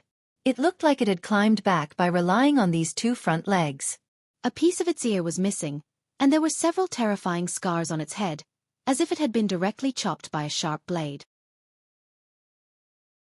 On its face, there was a deep scar that slashed diagonally across its left eye, leaving only an empty hole with a trace of blood flowing from it. The green eyes reflected the light of the fire. That was the last eye. A low and soft sound slowly came out from between Lu Chen's teeth. After a moment, he threw away the torch in his hand. The flame was instantly extinguished, and darkness rushed in. He stretched out his hands and gently held Atsu in the darkness. Blood flowed down and dyed his clothes red. The blood, which was no longer very warm, slowly dripped on his skin. He hugged it tightly, bringing it close to his chest. As if it had heard the familiar sound of his heartbeat, Atsu raised its head, its green eyes flashing with a hint of relief, like a sparkling gemstone shining in the night, covering all its pain. It struggled to lift its body, stuck out its tongue, and gently licked Lu Chen's face. Then, its body tilted and sank into the darkness. The night was so long, and it seemed like a sad life would never end. The night wind whistled non-stop, sweeping past the towering mountains and lofty ridges, stirring up the dark clouds in the sky, but it still could not blow away the dense fog in the depths of Kunlun Mountain. A few bolts of lightning flashed through the depths of the clouds, twisting like wild silver snakes. After a moment, there was the rumbling of thunder in the sky. For strange peaks suspended between the clouds were incomparably tall. In the night, they were like four giants, standing in four directions, guarding the fog in the depths of Kunlun. On the winter peak, which was like a world of ice and snow, the highest peak was still surrounded by a violent snowstorm. On the cliff below, a skinny old man was standing with his hands behind his back, staring at the darkness below. His bright eyes, which were completely different from his withered aura, seemed to be able to penetrate the darkness and see the depths of the fog there. Not far behind him, White Lotus was standing quietly at the side. In this cold night, for some reason, the incomparably powerful True Lord did not have his two famous disciples by his side, but only this little girl who was just over 10 years old. But it seemed that White Lotus had a cold expression, standing expressionlessly. Other than the respect she had for Hakushin Jinkuin in front of her, no other emotions seemed to exist on her face. For a young girl, this seemed to be an unusual thing. After an unknown period of time, Hakushin Jinkuin turned around and looked at White Lotus. His gaze fell on the white ferret fur on her body, and he smiled and said, "Are you cold?" "Not cold," White Lotus said calmly. Hakushin Jinkuin nodded, and his eyes revealed a trace of gratification. He even sighed slightly and said, "This child, your talent is too good after all. You have only cultivated the snow wind scripture for a short period of time. Although you can't say that you have reached a higher level, but you have already made some small achievements, and you have some resistance to the cold wind and snow." White Lotus shook her head and said, "I am still far from it. Not to mention other things, if I did not have this precious ferret fur coat on me, I am afraid that I would not be able to stand here for so long." Hakushin Jinkuin smiled and said, "Even so, it is already very good. Ordinary people cannot even stay on this winter peak." White Lotus lowered her head and said, "It is all thanks to Master's training." Hakushin Jinkuin turned around and looked at the deep night in the distance, and the tall mountain peaks in the depths of the night. His eyes fell on one of them, and he stared for a long time. Suddenly he said, "Do you know what is on that mountain?" White Lotus followed his gaze and thought for a while. Then she said, "That should be the Summer Peak. It is the place where martial uncle Tianlan, another perfected lord of Huashan realm in our sect, meditates." Yes. Hakushin Jinkuan looked at the shadow of that tall mountain, and his eyes flickered slightly. After a while he suddenly smiled and said, "Lien your talent is excellent. In the future, as long as you do not go astray, there is no need to say that your future is promising. I am old, and my qi and blood are declining. I don't know how long I can take care of you. If you meet your martial uncle Tianlan in the future, you must always maintain respect and must not be rude." White Lotus nodded and said, "I understand." She paused and could not help but look a little curious. Then she said, "Master, I have not seen martial uncle Tianlan since I came up here. What kind of person is he?" There was a flash of brilliance in the depths of Hakushin Jinkuan's eyes. He slowly looked at the dark fog that was like an abyss under his feet. After a while he suddenly said, "My junior brother is overflowing with talent and bold vision. He is a peerless figure that I have never seen in my life." White Lotus did not seem to expect that her master would have such a high evaluation of the youngest uncle. She was surprised for a moment, and then her eyes showed a yearning look. She thought to herself, to be able to get such an evaluation from a perfected lord of Huashan realm, he must be an unimaginable genius. However, Hakushin Jinkuan smiled and looked at White Lotus with a gentle look in his eyes.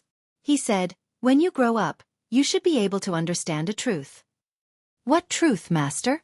"No one is perfect." White Lotus secretly glanced at Hakushin Jinkuan and said, "You mean?"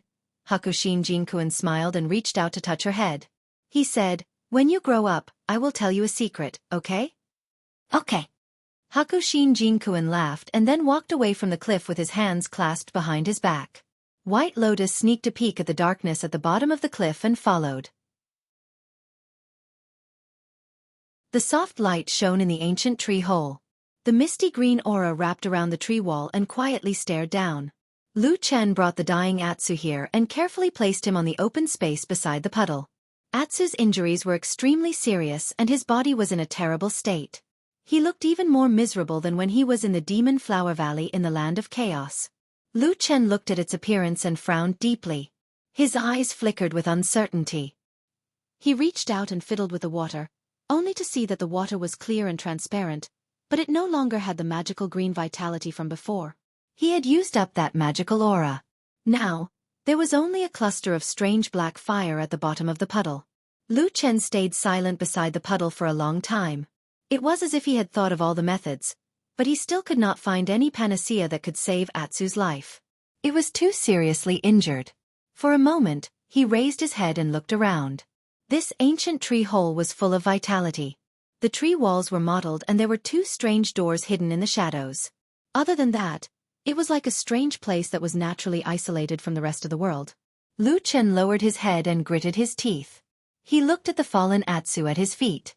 After a while, he seemed to have made up his mind and let out a long sigh. He flipped his palm and the incomparably sharp black dagger appeared in his hand. From the side, his face was as cold as an ice-cold rock. Even his eyes had become emotionless. He no longer hesitated, and without any hesitation, he stabbed his wrist with his sword. Blood immediately gushed out and dripped down his wrist. He expressionlessly stretched out a finger and dipped it in the blood. He stared at it for a moment before pressing it forward.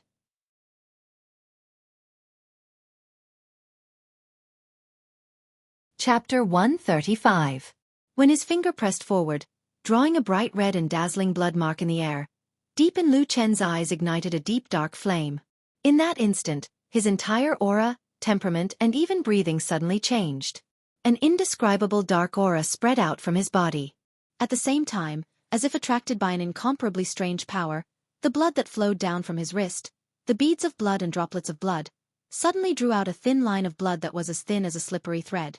It gently floated up and silently swept past an inch or so from the ground, following Lu Chen's finger that seemed to be as heavy as 1,000 catties as it floated forward. His finger paused, then suddenly pressed down. At the same time, the black flame in Lu Chen's eyes suddenly rose, like a sudden wild flame. A muffled sound came from the ground, like the morning bell and evening drum in an ancient mountain temple, faintly reverberating. A spot of blood appeared on the ground, then strands of blood, strangely twisting on the ground, began to spread out in many directions, forming one after another indescribable strange pattern. Lu Chen's hands slowly moved in the air. From the original 1 finger had become 5. The number of bloodlines drawn from the blood increased. The strange pattern drawn on the ground also gradually began to take shape. It was a large triangular pattern. Within it there were countless hard-to-grasp twisting patterns. But the pattern formed by the blood, with the puddle in the tree hole as the center, completely wrapped around it. After an unknown amount of time, Lu Chen's hands slowly stopped. His face looked very pale, as if he had used up most of his strength. In front of him, there was a strange blood pattern that was almost complete. It looked like a strange formation, but when one looked at it from a distance, they would suddenly discover that the strange triangular pattern vaguely resembled a tree. The water in the puddle was still calm without any ripples, as if it was not affected by the sudden appearance of the blood-colored pattern. However, for some reason, the cluster of strange black flames hidden in the depths of the water suddenly began to sway incessantly. A faintly discernible and hidden power seemed to be hidden in the still quiet blood pattern, like a person's heartbeat in the middle of the night, indistinctly, inexplicably throbbing. The entire tree hole was in silence. The green gas, the tree walls, the 2 mysterious and unopenable doors, all silently watched everything that happened here. Lu Chen looked at the pattern that appeared in front of him. His expression seemed somewhat tired, somewhat complicated, and a trace of inexplicable perplexity, but very quickly, his eyes lit up again. He bent over and picked up Atsu, slowly walked into the blood pattern, and knelt down beside the puddle.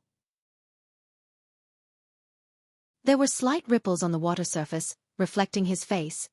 He silently looked at the figure in the water, and then gently put Atsu into the water. A few bubbles emerged from the water. The unconscious black dog swayed a few times in the water, and slowly sank down. Beside the water, Lu Chen took a deep breath, and suddenly slapped his palm backwards, not knowing which part of the strange blood pattern was hit, but there was a sudden sound, like thunder above the clouds, and in an instant, the ancient tree hole shone brightly. On the ground that was smeared with blood, a strange bloody light suddenly rose up and turned into a bloody and strange bloody pillar of light that was reflected in the air. The light shadow twisted violently, accompanied by a howl, as if it came from the legendary yellow springs in the depths of hell. The blood shadow trembled and twisted, gradually turning into the shadow of a huge tree. It was a vague, faintly discernible tree, a towering tree, its head reaching the sky, its roots reaching the ground, a tree that existed everywhere across the 3 realms.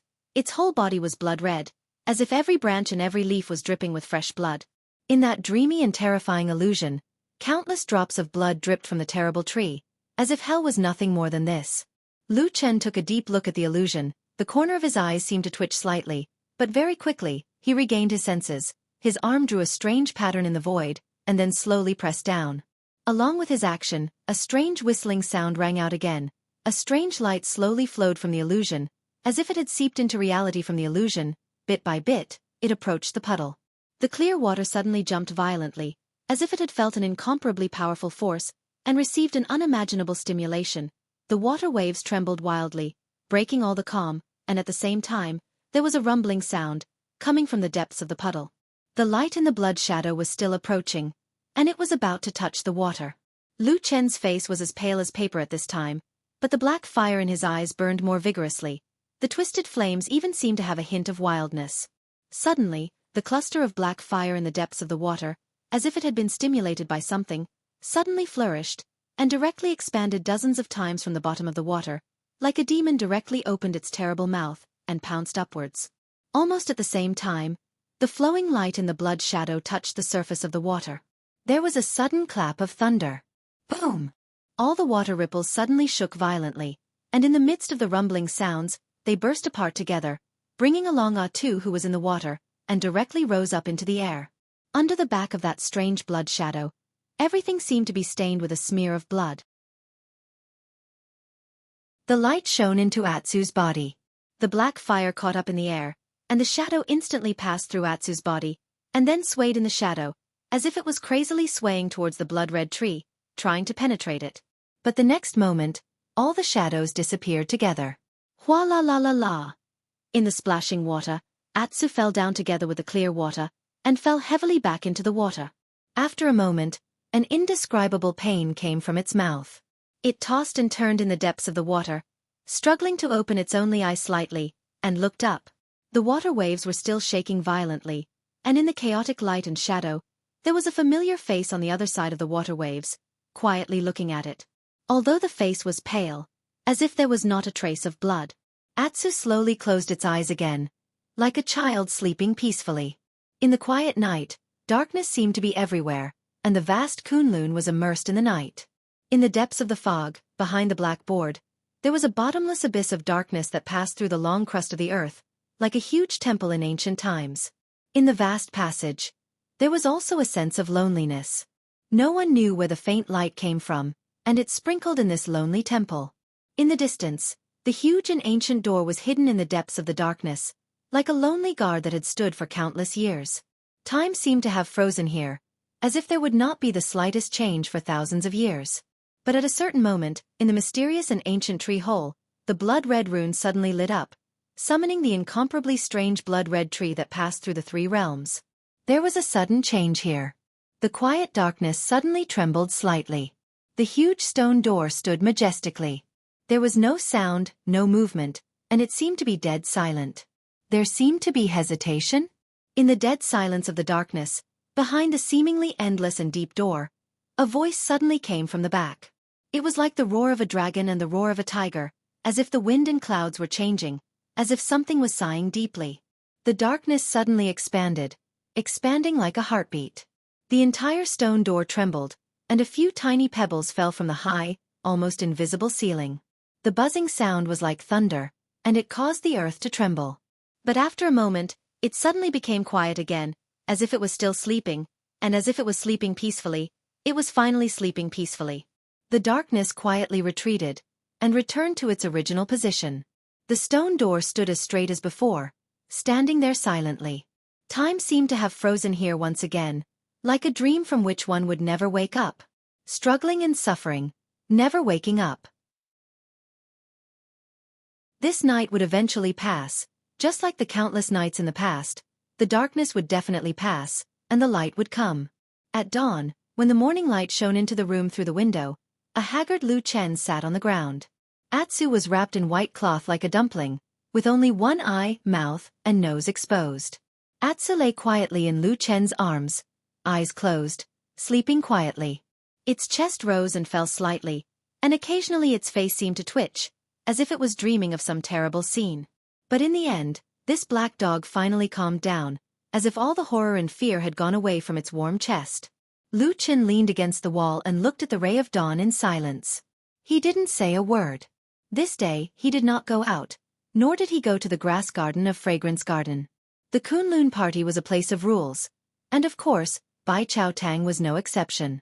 Fragrance Garden treated the handyman disciples better than Rockpan Mountain, but they would not indulge them at will. At least there was a daily roll call.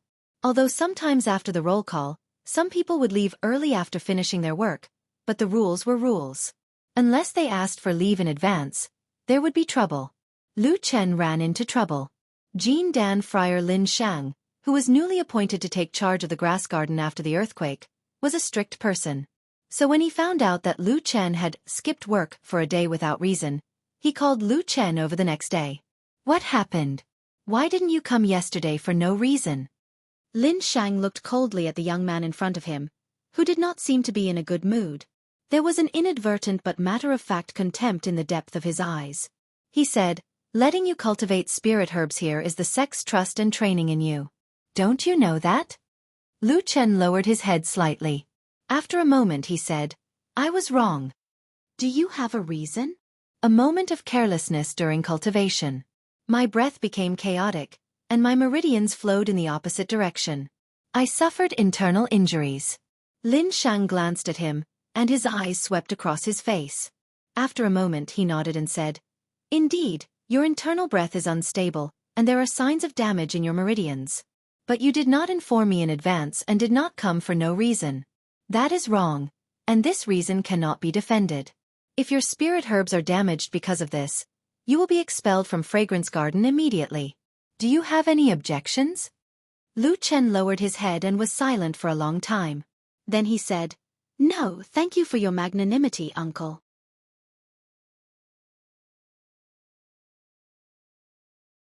Chapter 136. When he walked out of the house, Lu Chen's expression did not change. There was no anger, and no frustration. It was as if what Jean Dan Fryer had said to him did not affect him at all. He just looked up at the sky. The sun was high in the sky, and the sky was blue with white clouds. It was a sunny day. He looked at it for a while, and then walked towards the herb garden. Along the way, there were people coming and going, some of whom were acquaintances. Some greeted him, and some nodded at him. But Lu Chen seemed to have something on his mind. He was silent all the way, as if he did not see anything. He walked all the way to the entrance of the herb garden. The mountain breeze blew, and the unique herbal fragrance of the herb garden wafted over. Lu Chen looked at the neat spiritual fields in front of him. He looked at them expressionlessly, and then walked forward. But the direction he walked was not towards his spiritual field. Right at this moment, a pleasantly surprised voice suddenly sounded from behind him. "Big brother Lu, why do you look so pale?" Lu Chen stopped and turned around. He saw Xian running over from behind. She looked at him worriedly and whispered, "Brother Lu, are you okay?" Lu Chen looked down. After a while he shook his head and said, "I'm fine." Xian still looked worried. "Brother Lu, do you want to go back and rest? I can help you apply for leave." Lu Chen was silent and then said, "You better not go to Uncle Lin Shang's place. He won't listen to you." Xian was a little surprised. "Forget it. I'll go with you first. It's not good to talk on the road." Lu Chen hesitated for a moment, and then looked at the people around him. Finally, he looked at a place in the distance, and then nodded. "Okay." "What?" Beside Lu Chen's spirit field, the two of them sat side by side on the ridge of the field. Xian looked a little annoyed and said indignantly, "How can Uncle Master Lin be like this? He clearly knows that something went wrong with your cultivation and hurt your body, but he still punishes you like this. Isn't this bullying?" Compared to when he first came to the herb garden, Lu Chen's expression seemed to be a lot better. When he saw Xian's annoyed look, he even smiled and comforted Xian. "Forget it, it was my fault." Xian bit her lip. "That won't do. Brother Lu, you are just a servant disciple. You don't have much income in Kunlun Mountain. Don't you count on the spirit herbs as rewards?" Why did Martial Uncle Lin just casually say it, and you? "Because he is Jean Dan Fryer." Lu Chen smiled. Xian choked. For a moment, she was speechless. She didn't know what to say. After a while she said gloomily, In any case, I just don't feel right." After a moment of silence, her eyes suddenly lit up and she said to Lu Chen, "Big brother Lu, why don't I secretly ask Martial Aunt Yen and have her speak on your behalf? Uncle Yen is very good to me. If I ask her, she will definitely agree." Lu Chen stared at her, a glimmer of light flashing in his eyes. Then he smiled and gently said, "No need. Your Martial Uncle Yen is a well-known veteran gold core realm cultivator. That favor isn't light, so why waste it on such a trivial matter?" "But you... Didn't I say it's okay?" Lu Chen smiled and patted the girl's head. "Why can't you remember what I said?" I told you not to hit my head." Xian rubbed her forehead. However, after hearing Lu Chen's words, she relaxed a bit. She took out a small bag from her pocket and handed it to Lu Chen. "For you, brother Lu." Lu Chen took it and looked at it. "What is this?" "My family's tea." Xian smiled. "Didn't I mention it to you last time? Although this isn't our family's most famous tea, Little Crane, it's still a top-grade tea. It's not worse than most of the tea in Kunwu City's shops." Lu Chen nodded. The hand holding the bag of tea slightly tightened. When he looked up, he saw the sunlight shining down on them. The girl sitting on the ridge of the field was smiling sweetly. She was as beautiful as a flower and as warm as the sun. Even though there was a faint red scar on her beautiful face that couldn't be erased, all the darkness and sadness seemed to quietly dissipate at this moment in her warm smile. "Brother Lu, are you really okay? You look a bit absent-minded. Do you feel uncomfortable?" Xian asked. Lu Chen smiled. "I'm fine." Xian said. "By the way, I haven't seen Atsu for a few days. How is it?" Lu Chen looked at her and said, "It's fine. It's the same as usual." I can't even see its shadow when it runs around all day. Xian pursed her lips and complained, "That's right. I went to look for it several times during the day, but I didn't see it even once. Brother Lu, it keeps wandering around in the forest all day. I'm always worried that something might happen to it." Lu Chen was silent for a while and said, "What you said makes sense." Xian suddenly became excited and said, "Yes. You didn't listen to me before. Today, you actually listened to me." Lu Chen smiled and said, "Don't worry. I've been quite busy recently. After this period, I'll keep it under control and won't let it run around. You can also come and see it often." Xian giggled and said, "Okay." Time was unknown in the mountains. Day and night could not be heard in the tree hole. In the ancient mottled tree hole, there seemed to be a kind of gentle light that always shone here. The water in the puddle on the ground seemed to be slightly murkier than before, but it was still clear enough to see the bottom of the water. On the ground around the puddle, the strange bloodlines had long disappeared. Now, there were only a few traces of blood left on the ground. There was no one in the tree hole, but there was a dog. Black Dog Atu's entire body was wrapped tightly in white cloth. It looked just like a white dog. It lay on the ground beside the puddle and slept for a long time. Then it opened its eyes. The only eye it had left. The gentle light shone into Atsu's eyes. At first, it was a little surprised, but soon, it seemed to remember this familiar place and quickly calmed down. It turned its head and looked around. It found that Lu Chen was not here. This discovery made it a little worried, but soon, it realized that it was the only dog here, so it calmed down again. During this time, its eyes occasionally swept across the water, and it suddenly froze. There was a strange thing reflected in the water, a monster that was tightly wrapped in white cloth, and only its mouth, nose, and one eye were exposed. Atsu shrank back subconsciously. Then, as if it had noticed something, it shook its head at the monster in the water. The monster in the water also tilted its head. Atsu suddenly seemed to be a little happier, as if it had found something fun. It began to shake its head at the water, and after a while, it stopped. It felt a little thirsty. It moved its body, approached the puddle, and stretched its head to drink the water. The water rippled, and the sweet water slid down its throat. Atsu felt a lot better. But at this moment, it suddenly saw a shadow in the water. In its eyes, a black flame slowly lit up, burning quietly. Bang! A sound came, and Lu Chen appeared in this tree hole. He patted his clothes, stood up, and walked behind Atsu. He looked at it and said with a little surprise, "Hey, you're awake?" Atsu, who was lying by the water, slowly turned its head and looked at Lu Chen with its only eye. In the deepest part of its pupils, in an unknown place, a little black flame was burning faintly. That night, when it was dark in the mountains of Kunlun, the moon was dark, and the wind was strong. Soon, no one stayed outside. Lu Chen carried Atsu and walked quietly in the darkness of the night. It was as if he had merged with the surrounding shadows, and no one could detect him. After walking for a long time, Lu Chen stopped under a big tree. He first looked around, and then with one hand holding Atsu, who could not move, he easily climbed to the top of the tree trunk and hid in the dark. In his arms, Atsu looked around curiously, as if it didn't know why Lu Chen brought it here. Lu Chen didn't take any further action. He just sat on a branch with Atsu in his arms, and then whispered in its ear, "Don't bark. Wait here for a while." Atsu was a little confused. It looked at Lu Chen, but it still listened to Lu Chen's words and quietly nestled in his chest. On this chilly night, the man and the dog sat in the dense thicket and waited quietly. The night was getting darker, and the mountain wind was getting colder.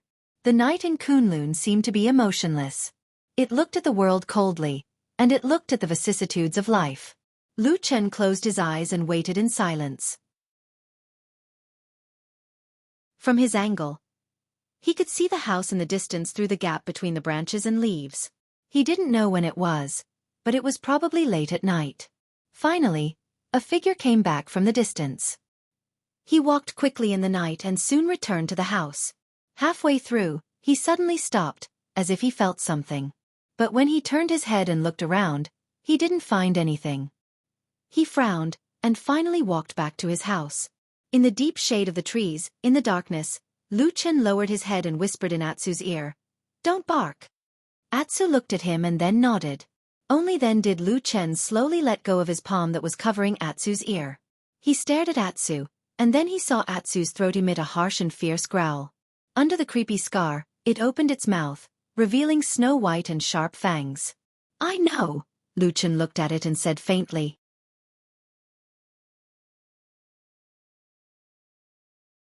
Chapter 137. A green leaf rolled a few times from the old eaves tiles, then floated in the wind, swept across the alley, and slowly fell in the distance. In the deserted little shop, there was a pot of hot tea and 2 cups. Hot steam rose from the clear tea and floated in the air, exuding a unique fragrance. "How does it taste?" "This is a rare top-grade tea." Lu Chen asked Old Ma. Old Ma smacked his lips a few times, then said seriously, "I can't taste it. It feels similar to my crude tea." "Brute." Lu Chen glanced at him disdainfully and shook his head. He picked up the teacup in his hand and took another sip, saying, "Smell the aroma and taste the mellow aftertaste in your mouth. It's at least 10 times better than those lousy teas of yours." Old Ma grinned and said, "I still feel that my black tea is strong enough, comfortable to drink. This tea is too bland. There's no taste at all." Lu Chen waved his hand at him. It seemed that he had already given up on this fat man's taste. Old Ma laughed, kicked a package from the side, and put it on the table, then said to Lu Chen, "These are the things you want, they're all bought. I say, why do you want these messy things for no reason? Those bones can barely be regarded as spiritual materials. But what do you want the cinnabar charm brush for? Do you want to draw talismans?" He stared at Lu Chen and said, "I don't remember you learning this skill." Lu Chen laughed in ridicule as he casually took the bag and placed it by his side, and then he said bluntly with disdain, "Let's not talk about whether I know talismans or not. Just based on my natural talent, I know everything I learn. How much do you know about me? Stop bragging." "Why do I feel that it's you who is bragging?" The alley outside the house was deep and quiet, and the fragrance of tea lingered in the house. 2 people sat facing each other. "Last time you asked me to investigate the matter of those 2 women, there was some news recently." Old Ma lowered his voice and said to Lu Chen. Lu Chen's hand that was pouring tea paused for a moment before he said, "Go ahead." "There's nothing unusual about Su Qingjun, but that little girl from the Bai family seems a little strange." Lu Chen frowned slightly and didn't say anything. "Speaking of which, these 2 people are really difficult to investigate. Right now, they are treasures in the eyes of the various families, and it is too late to guard them to the death. Fortunately, the 2 of them are very famous, so some stories and rumors still spread in private." Old Ma didn't immediately point out what was strange, but sighed first. "Rumor?" Lu Chen glanced at him and said, "Can that thing be trusted?" Old Ma shrugged and said, "There's no other way. These 2 girls are now closely watched by the 2 aristocratic families and the Kunlun party. If the investigation is a little too big, it will alert the enemy, so we can only take it slow. Do you want to hear these rumors? If not, then wait for a while and see what else I can find out." Lu Chen took a sip of tea and said, "Since we have nothing to do, let's hear it. Su Qingjun has been the legitimate daughter of the eldest branch since she was young, and her talent was confirmed early on, so she has always been doted on by the Su family and is seen as a pearl in the palm. Every step she took was the best. She hired the best teachers to study and learn how to read. She cultivated the best and most suitable cultivation methods and divine arts. She was intelligent, knowledgeable, and well-mannered. On top of that, she was born with a beauty that would cause flowers to blush and the moon to block the moon. In any case, I have never seen such a perfect woman." Old Ma sighed and said with emotion, "I don't know which man in the future will have the good fortune to become a cultivation companion with such a woman." Lu Chen said, "I don't know about others, but I don't think you have any hope." Old Ma said angrily, "You talk too much. You make it sound like you have hope." Lu Chen laughed heartily, raised the teacup, and drained it in one gulp. Old Ma ignored him and continued, "Compared to Su Qingjun, that girl White Lotus is a little strange. It is said that she is not the daughter of the main branch of the Bai family, but the child of a distant branch. 2 years ago, no one had even heard of her. It is as if a peerless genius suddenly appeared in the Bai family overnight." Lu Chen slowly put down the wine cup and looked at Old Ma. Old Ma was also looking at him. The two of them looked at each other for a moment. Lu Chen nodded and said, "It sounds like there is indeed something strange." Old Ma said, "I have carefully inquired about it, but all the information is from the past 2 years. When that girl was 8 or 9 years old or even earlier, everything is blank. No one has mentioned her, and it seems that no one knows." Lu Chen's fingers gently rubbed on the table. After a moment of silence he suddenly said, "But if there is a problem with White Lotus's background, the Kunlun party will definitely not allow her to be accepted by Hakushin Jinkuan." Old Ma nodded and said, "Of course. What kind of status does Hakushin Jinkuan have? His successor will definitely be thoroughly investigated by the Kunlun party." Lu Chen thought for a moment and said, "During my days on Kunlun Mountain, I have heard rumors about Hakushin Jinkuan and the Bai family in private several times. Are they related?" Old Ma immediately shook his head and said, "I know that. There is indeed no relationship. Bai Chen is the Taoist name bestowed by Patriarch Tian Hong in the past. The word Bai should be a coincidence." Lu Chen tersely acknowledged his words and said, "Then continue investigating. Let's slow down on Su Qingjun for now. We have to investigate White Lotus in detail, especially her experiences before she came to the Bai family. It's best if we can dig it out." Old Ma glanced at him and said, "Did you discover something? Why are you so fixated on this 10-year-old girl? If there's anything wrong, you have to tell me." Lu Chen smiled and said with a calm expression, "I just have a nagging feeling that she's a little strange." Old Ma shrugged and said, "All right, I'll investigate slowly. Be careful on the mountain." The next day, sunlight shone down from the clear sky and shone on the flowing fragrance garden. In a hall outside the herb garden, Exin and Melaleuca japonica were together. As usual, Exin made tea for Melaleuca japonica and chatted with her to relieve her boredom. The fragrance of the tea wafted in the air. Melaleuca japonica picked up the teacup Exin handed her and took a sip. Then her eyes narrowed slightly and she praised, "Good tea." Exin giggled on the side. She flipped her palm and poured herself a cup of tea. Melaleuca japonica lightly tapped the tea table and sighed. With a smile she said, "Cultivating while drinking tea, the heart is as calm as water. I heard about this realm from my Shurzuan when I was young. It's only now that I vaguely have this feeling." Exin smiled and said, "How is that possible? Shirshu, your cultivation is so high. You must have long surpassed the realm mentioned by Shurzuan." Melaleuca japonica glared at her and scolded, "Little girl, you're blindly flattering me. My Shurzuan's cultivation is as high as the heavens. She is the top Yuanying Zhenren. How can I compare to her?" Exin stuck out her tongue. Melaleuca japonica drank the tea in her hand and placed the cup on the tea tray. Exin came over and added another cup for her. At the same time she said, "Shirshu, it's been a while. Why hasn't there been any movement from my Shurzuan's side?" Melaleuca japonica was silent for a moment. There seemed to be a trace of worry in her eyes. She said, "Yes. Logically, she shouldn't have taken so long. Could it be that she has encountered a huge problem when she is breaking through the life and death barrier?" Exin was shocked. She said, "What? Then is my Shurzuan in danger?" Melaleuca japonica said, "The life and death barrier. If you pass it you will survive. If you retreat, there will be great difficulties. Isn't that what it means? There will always be risks." Sigh. Exin was a little absent-minded. After a while, she sighed softly. Melaleuca japonica looked at her and couldn't help but caress her face. She said gently, "It's okay. Although that old thing isn't very serious usually, her mouth is cheap and her life is tough. I think she won't die." Exin forced a smile and said, "I know. I hope Shurzuan is blessed by heaven."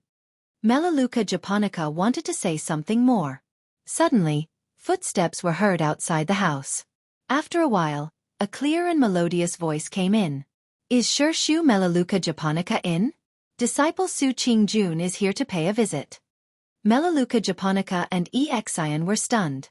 Then they sat down and said, "I'm here. Come in." A faint red light flashed. Su Qingjun, who was wearing a beautiful scarlet feather shawl, walked in. She first bowed to Melaleuca japonica and smiled. "Greetings. Shu Melaleuca japonica. Melaleuca japonica smiled. You are now Jean Dan Friar. No need to be so polite. Come and sit with us. Su Qingjun smiled warmly and said, Thank you, Uncle Master. She walked over as she spoke. Exian stood up and smiled at Su Qingjun. Sister Su, you are here. Su Qingjun nodded and smiled. Yes. I haven't seen sister for a few days. You seem to have become more beautiful. Exian smiled. She poured a cup of tea and placed it in front of Su Qingjun. Sister, have some tea. Su Qingjun thanked her. After taking a sip, she said to Melaleuca japonica, Shu, I came here this time to thank you. Melaleuca japonica waved her hand. It's just a small matter. It's not worth mentioning. Su Qingjun, however, said earnestly, the red amber pill isn't easy to refine. Not to mention the amount of spirit materials used, you've spent a lot of effort to refine a spirit pill for me and help me break through to the golden core realm. I'll never forget your kindness. Even my father specifically told me to show my gratitude to Martial Uncle respectfully. She took out a jade box from her side and presented it to Melaleuca japonica with both hands. This is a small token of my appreciation. I can't repay Shu's kindness. I hope Shu will accept it. Melaleuca japonica smiled. She looked at Su Qingjun for a moment. Then, she took the jade box inside. Your father is really lucky to have such an outstanding daughter like you. I really pity you. Su Qingjun lowered her head slightly. She blushed, looking as beautiful as a fairy. She was like a lily swaying in the wind. Shu is too kind. Yen Luo sized her up and said with a smile, Your aura is calm and steady. Does this mean that your cultivation base has almost stabilized? Su Qingjun said, Almost. But recently, I still feel a little flustered and short of breath when I cultivate. My master has already told me to eat some eagle fruit. It should be able to get rid of it in about a month. Melaleuca japonica nodded. Yes. The eagle fruit is very beneficial to your dark moon arts. Your master is right. Su Qingjun smiled. She stood up and said, That's why I came here this time to ask for your help.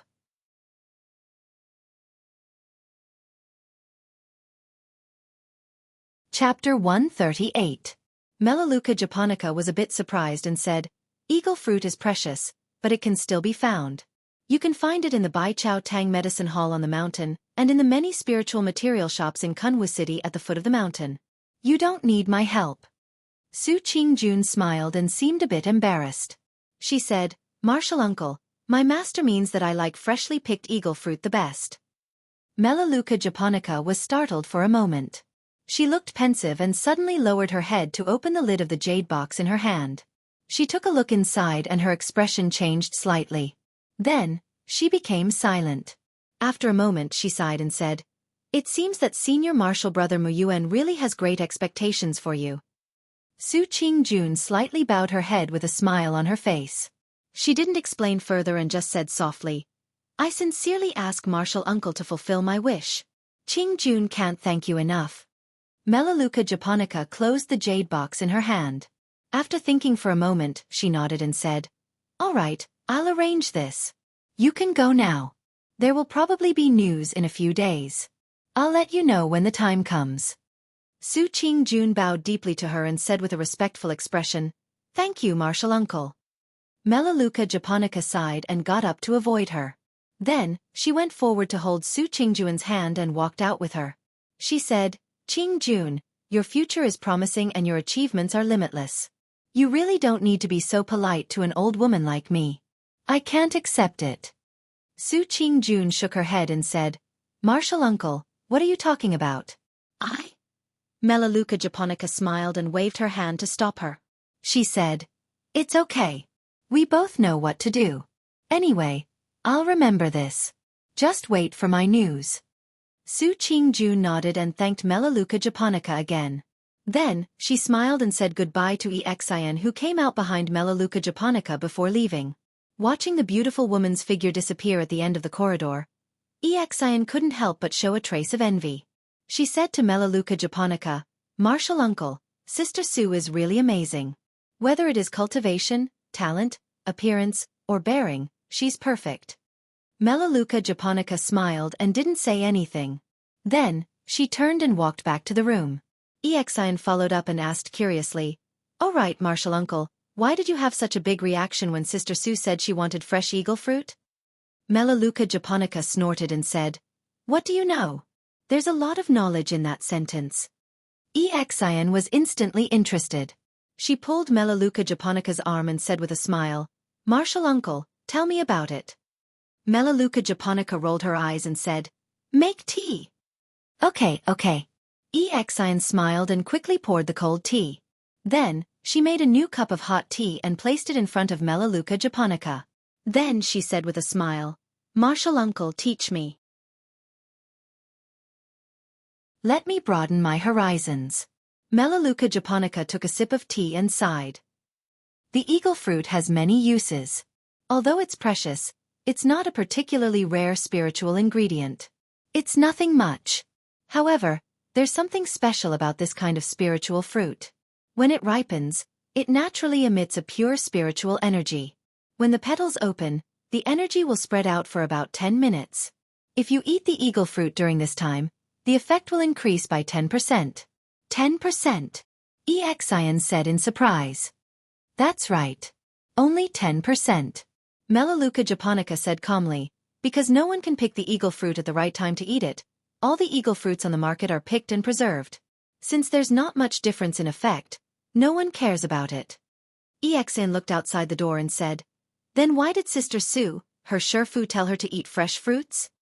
"That's what I was talking about." Melaleuca japonica smiled and said, "Her Shifu, Masato Kahara, really has high expectations of her.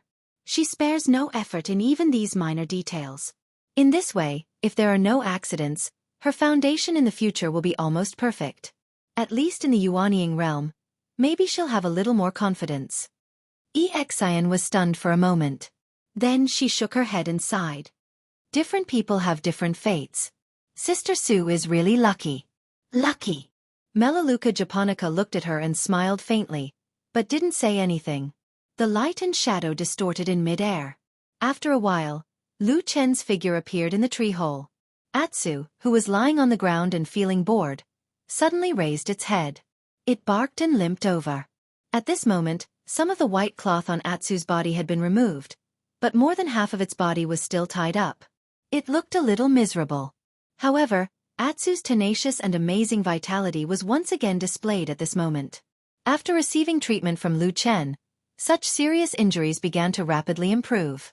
Now it could even walk with some difficulty. Lu Chen squatted down, hugged Atsu's head, and patted it. Then, he first checked its various wounds, nodded, and took out a bag of meat and threw it to it. Atsu immediately barked with joy, wagged its tail, and then lowered its head to eat. Lu Chen sat down and patted its head. Then he said, "You must be suffocated here. Bear with it a little longer. When your injuries are healed, you will be able to leave soon." Atsu raised its head and looked at him. It rubbed its head against his hand and then lowered its head to continue eating the meat. However, after a few bites, it suddenly raised its head and stared at Lu Chen with its only eye. It let out a few low growls. Its sharp, snow-white fangs were revealed at the side of its mouth. Even its eyes seemed to be cold. It was just like those bloodthirsty and crazy black jackals on the Black Armor Mountain in the Land of Chaos. The ancient bestiality hidden in the depths of blood seemed to be emitting from this black dog bit by bit. Lu Chen looked at it quietly. After a while he said faintly, "Don't worry. We will take revenge eventually." Atsu looked at him. After a while, it wagged its tail, and then lowered its head to eat the meat again. Lu Chen sat at the side and watched it eat non-stop. He watched as the white cloth gradually recovered its vitality and its shiny black fur, as well as the aura of a wild beast that was gradually revealed. Lu Chen remained silent. It was another day when the morning light shone down. The fresh air turned into a gentle breeze, blowing over the top of the flowing fragrance garden. Most of the handyman disciples came here on time to work, so did Lu Chen. But this day was a little different from usual. Jean Dan Fryer, who was in charge of this area, came here with another female practitioner, Melaleuca japonica, who had white hair and a ruddy complexion. They then picked 8 people according to the name list and told them not to plant their own spirit herbs for the time being. Together, They came to the other side of the garden to a relatively independent and wider spiritual field. There were many trees planted in this spiritual field, all of the same kind. Some had already borne fruit, and the fruits were different from the others. They were green with red, oddly shaped, and somewhat resembled an eagle's beak. Lin Shang did not immediately lecture them. Instead, he had been standing on the side with Melaleuca japonica, whispering to them. The other 8 handyman disciples stood silently beside the spiritual field, many of them looking puzzled. Lu Chen was among the 8. Coincidentally, He Chongqing was also there. When he turned around to look at the people around him, he saw He Chongqing. He Chongqing seemed to be looking at him as well. For some reason, He Chongqing looked much better than before. He no longer had that flustered and exasperated look on his face, nor did he have that violent temper. He looked much gentler. He even smiled at Lu Chen and nodded at him when Lu Chen looked at him. But if one looked closely, one would vaguely find that there was a trace of strange doubt hidden in the depths of He Chongqing's eyes. He also seemed to be secretly watching Lu Chen, as if he wanted to see something from Lu Chen. But in contrast, Lu Chen did not seem to have anything strange at all. He had been standing there quietly. Occasionally, he would meet He Chongqing's eyes, and he would nod calmly and politely. He was neither angry nor close, just the same as usual. He Chongqing looked at Lu Chen for a long time, and the doubt in his eyes deepened. After a while, Lin Shang ended his conversation with Melaleuca japonica. It seemed that he had a clear idea of what was going on. He stood up and began to speak to the 8 handyman disciples that he had gathered. The content of his speech was not too complicated. It was nothing more than a rare 2-vein spiritual material, the eagle fruit, planted in this spiritual field. Because someone in the sect was in urgent need of this material, everyone was required to carefully cultivate it. If it was planted well, there would naturally be a reward, and the reward would be twice as much as usual. In addition to the usual harvest rewards, spiritual stones would be directly given to the person who planted the best. At this, the handyman disciples were all moved. In terms of rewards alone, this was unprecedented. And some people could also see that this time, the 8 people called over by Lin Shang were almost the best in spiritual power cultivation among the handyman disciples in the herb garden. Obviously, this task assigned by the sect this time was for the one with the best results. With this tacit understanding and requirement, the 8 people quickly got into the mood and went down to the spiritual field. Lin Shang nodded with satisfaction. He walked to the edge of the field and said to Melaleuca japonica, "Senior Sister Yen, what do you think?" Melaleuca japonica smiled and said, "Thank you for your help. It's a pity that this kind of thing could actually be done by the Foundation Establishment disciples. After all, the handyman disciples have low cultivation, and their control of the 5 elements of spiritual power is still lacking." Lin Shang smiled and said, "Who said it wasn't? But as long as the official disciples have a bit of talent, they all see this kind of farming and mulberry planting as lowly and menial work. Even if they have nothing to do, they would definitely not come here to do this. Otherwise, if it was spread out, it would be a great humiliation. They would only feel that their status would be greatly lowered, and they would not do it even if they died. Sigh, I don't know how this trend started. What a pity." Melaleuca japonica was a little helpless and said, "That's true. Forget it.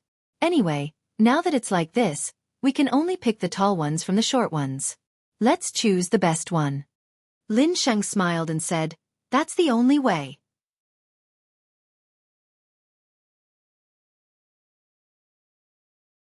Chapter 139. There was no such thing as an impenetrable wall in the world, even in the Kunlun party, which had many rules.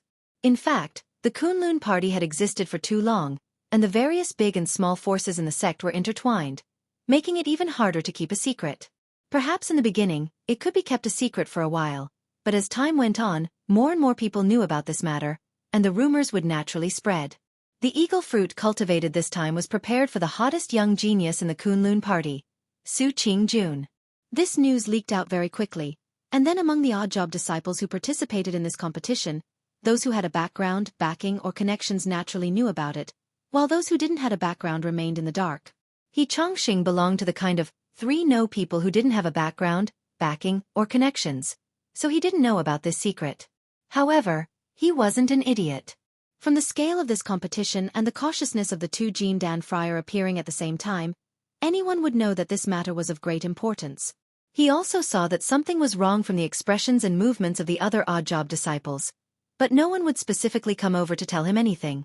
He Chongqing was very depressed and angry about this, but what he could do was to do his part as he had done in the past, and hope that through this competition, there would be a chance for a carp to jump over the dragon's gate.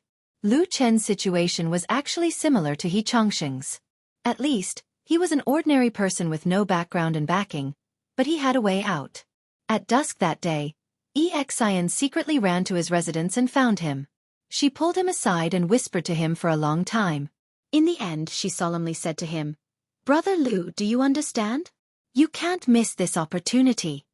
Lu Chen lay down on the bed, put his hands behind his head, and said with a smile, "You came running to me like this, aren't you afraid that others will find out and punish you?" Xian snorted and said unconcernedly, "I'm not the only one. Those people from aristocratic families all had their superiors leak information to them. Besides, I heard it from Martial Aunt Melaleuca Japonica. She didn't specifically tell me not to say it, so it's fine for me to tell you." Lu Chen patted the bed and said, "All right, I know what to do. Sigh, it's so nice to have someone in the imperial court. It's so easy to get things done." Xian's eyes narrowed as she smiled, but she quickly widened them again. She said to Lu Chen, "Brother Lu, don't be careless. Once you're chosen, you can go to Sister Sue's side." Lu Chen was startled and said, "What do you mean?" Xian laughed and lowered her voice, saying, "Even the people outside don't know about this. Martial Aunt Melaleuca Japonica only told me. It's good that you know, but don't let it slip." Lu Chen looked at her for a long time.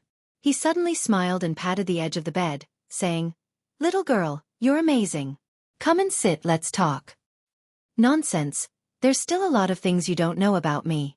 Xian laughed proudly, then said in a low voice, "Actually, in this competition to plant the eagle fruit, it's just to pick out the person with the best ling cultivation, and then go to Sister Sue's side, because she wants to eat the fresh eagle fruit." She told Lu Chen about the eagle fruit in a low voice, and finally said, "In order to obtain the fresh and perfect eagle fruit, Martial Aunt Melaleuca Japonica spent a lot of effort to transplant 7 eagle fruit trees from the flowing fragrance garden, and directly plant them in the exclusive ling fields in Sister Sue's cave. What's next is to have people watch over them day and night, and carefully cultivate them. The date of bearing fruit is almost set. One tree will bear fruit every 3 days. When it bears fruit, people will be called immediately, and when it's ripe, it will be eaten without any delay. In this way, in 21 days, it will be a success. Sister Sue's serene moon arts will no longer be obstructed, and she can cultivate all the way to the peak of the Jin Dan realm." Lu Chen fell silent after hearing this, and after a long while, he nodded and said, "So that's how it is." Xian said curiously, "Brother Lu, why does your complexion look so bad?" Lu Chen shook his head, smiled bitterly, and said, "It's nothing, it's just that after hearing you say this, I suddenly feel that on this path of cultivation, she and I are really worlds apart." Xian laughed out loud, and covered her mouth as she laughed, and said, "Look at what you're saying, there's definitely a world of difference between us. Not to mention that Sister Sue's family is rich, with countless wealth and goods. Even if it's natural talent, the difference is still too great. So Sister Sue is a genius. She was born with a good life, and can't be forced. Look, I'm not jealous, I'm even happy for her." Lu Chen looked at her, and smiled after a while, and said, "You're right, natural talent can't be forced." Xian nodded and then warned him, "In short, Brother Lu, you just have to know. If you can be chosen this time, not only will Sister Sue owe you a favor, you might even have the chance to get closer to her. With this friendship, in the future in the Kunlun party, no one will dare to bully you." Lu Chen smiled, and said, "All right, I understand." Xian stared at him, and seemed to be even more nervous than when she was competing herself. She clenched her fists and said, "You must win." Lu Chen patted his chest and said, "It has to be me, don't worry." Xian laughed, and seemed to have some trust in him, and seemed to be full of confidence. The cultivation of the eagle fruit was not easy. This kind of spiritual fruit grew on the eagle fruit tree, and its trunk was slender, and its root system was developed. To adjust the spiritual energy of the 5 elements in the soil of the spiritual field was much more strenuous than normal spiritual grass, And it basically took a whole day. The odd job disciples who were chosen to participate in this competition were all very hardworking, but due to their limited cultivation, after a whole day of cultivation, they all looked pale and exhausted by dusk. When the sun set, everyone left. Different from the grass garden, even if the odd job disciples left, this special spiritual field was still guarded by Melaleuca japonica's people, in case of any accidents. When He Chongqing left, he was quite satisfied, especially when he saw that there were people guarding the spiritual field, and he felt a lot more relieved. The disciples of the rich and powerful families were really evil, colluding with each other to suppress ordinary disciples like him. They were really evil. Fortunately, the Kunlun party was a righteous sect, and there were good people like Melaleuca japonica and Lin Shang, who were fair and just, so he did not enter the sect in vain. If he really had the opportunity to cultivate in the future, he would definitely thank these two benefactors. With this thought in mind, he walked back to his house. Unknowingly, the sky had already darkened, and the sun was setting in the west. It was going to be dark soon. He Chongqing massaged his back, and felt a little sore. Since he was an odd job disciple, his talent was naturally not high, and his cultivation was also average. When he was working in the grass garden, he did not really work hard for a whole day like today, and it was really tiring. But for the dream of the future, it was worth it. He was thinking about the beautiful future, and like every ordinary young man, he dreamed that one day he would stand out from the rest of the world, and his cultivation would be the best in Kunlun. By then, all the Yuanying Zhenren, including the sect leader, would kneel at his feet, and countless beautiful female disciples, with Su Qingjun as the leader, would look at him with deep affection, and softly ask to be his Taoist companion. These days were really too good. When he pushed open his door and walked in, there was a smile on the corner of his mouth, and he could not help but whistle. At this moment, a palm suddenly flew from behind the door, and heavily chopped the back of his neck, and even faintly heard a low muffled sound. He Chongqing's eyes rolled, and without even making a sound, he directly fell forward. Behind him, the door of the house slowly closed. The night was dark, and the mountain wind blew. The darkness was like a nightmare, always entangled him, and made He Chongqing feel very painful. But inexplicably, in that darkness, he recalled the first half of his life. He once had a family. However, the biggest impression that his family had left on him was that the family had declined ever since he was young. From his grandfather's generation to his father's, it seemed that everyone was reminiscing about the glory of their ancestors, and then complaining and cursing at the reality in front of them, feeling indignant. But reality was reality. In the midst of complaining and cursing, the family still continued to decline uncontrollably. When he grew up, the He family was already destitute. He was very poor and dejected. Apart from the old house, he had nothing. However, he still remembered the obsession of his father and grandfather. He reminisced about the glory of the past that he had never seen. Gradually, he regarded restoring this glory as his duty. No one can stand in my way, and I will definitely restore the reputation of the family. I will succeed in my cultivation, become a spiritual master, and then rebuild the family business, marry a... No, what kind of identity is a spiritual master? Of course, I will marry a lot of wives, have a lot of children, and then buy countless wealth and goods. I will be better than the Su family, the Bai family, and the Lin family in Kunwa City. That beautiful scene seemed to be shining with golden light. He even laughed out loud in his dreams. Then he woke up. After waking up, he felt pain, as if his neck was being cut open. Then when he turned his head with difficulty, he found that his hands and feet were tightly bound and thrown on the floor of the room, and there was an oil lamp on the table next to him, illuminating the room. There was another person in the room at the same time. "You're awake." That person's back was facing him, but for some reason, he seemed to be able to sense that He Chongqing had woken up. But he didn't turn his head and just faintly spoke. That voice was low and slightly hoarse, and it sounded very unfamiliar. He Chongqing felt that he had never heard it before, but after a while, he inexplicably felt that it was somewhat familiar. He opened his eyes with difficulty and saw that the person's back was facing him. The person was holding a strange talisman brush in his hand, and he was drawing something on the white wall of his room. The traces drawn by the tip of the brush were as red as blood, and strange lines appeared on the white wall like the grin of a demon.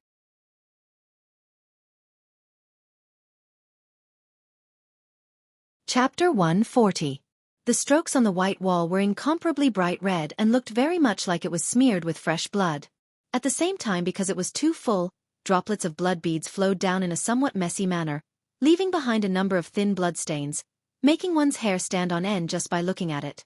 That person silently and patiently drew, as if what he was doing was a very important matter, but as the seal brush in his hand continuously waved, his voice once again came over. Most of the people in this world are very gullible. Many times, whatever other people say, they will believe it. For example, this reincarnation formation.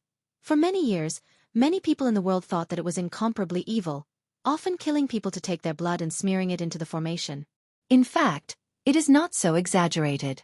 That person raised his arm, drew a stroke, then turned his head to take a look and said, "Those who really need human blood, that is the supreme supernatural power of the evil sect, and killing people to take their blood is very troublesome. How can it be as comfortable as using cinnabar, right?"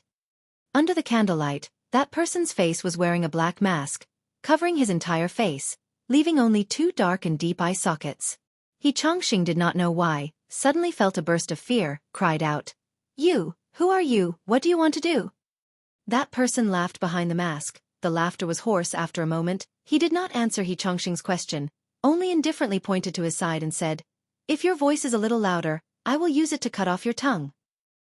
He Chongqing's body trembled, with some difficulty turned his head to look, as expected, on the ground not far from his head. There was a black short sword stabbed into the ground. It looked extremely sharp, reflecting a chilling light in the candlelight. Other than that, he also saw that around his body on the ground, there were a number of small and crooked holes, the thickness of a finger. He did not know what exactly it was used for.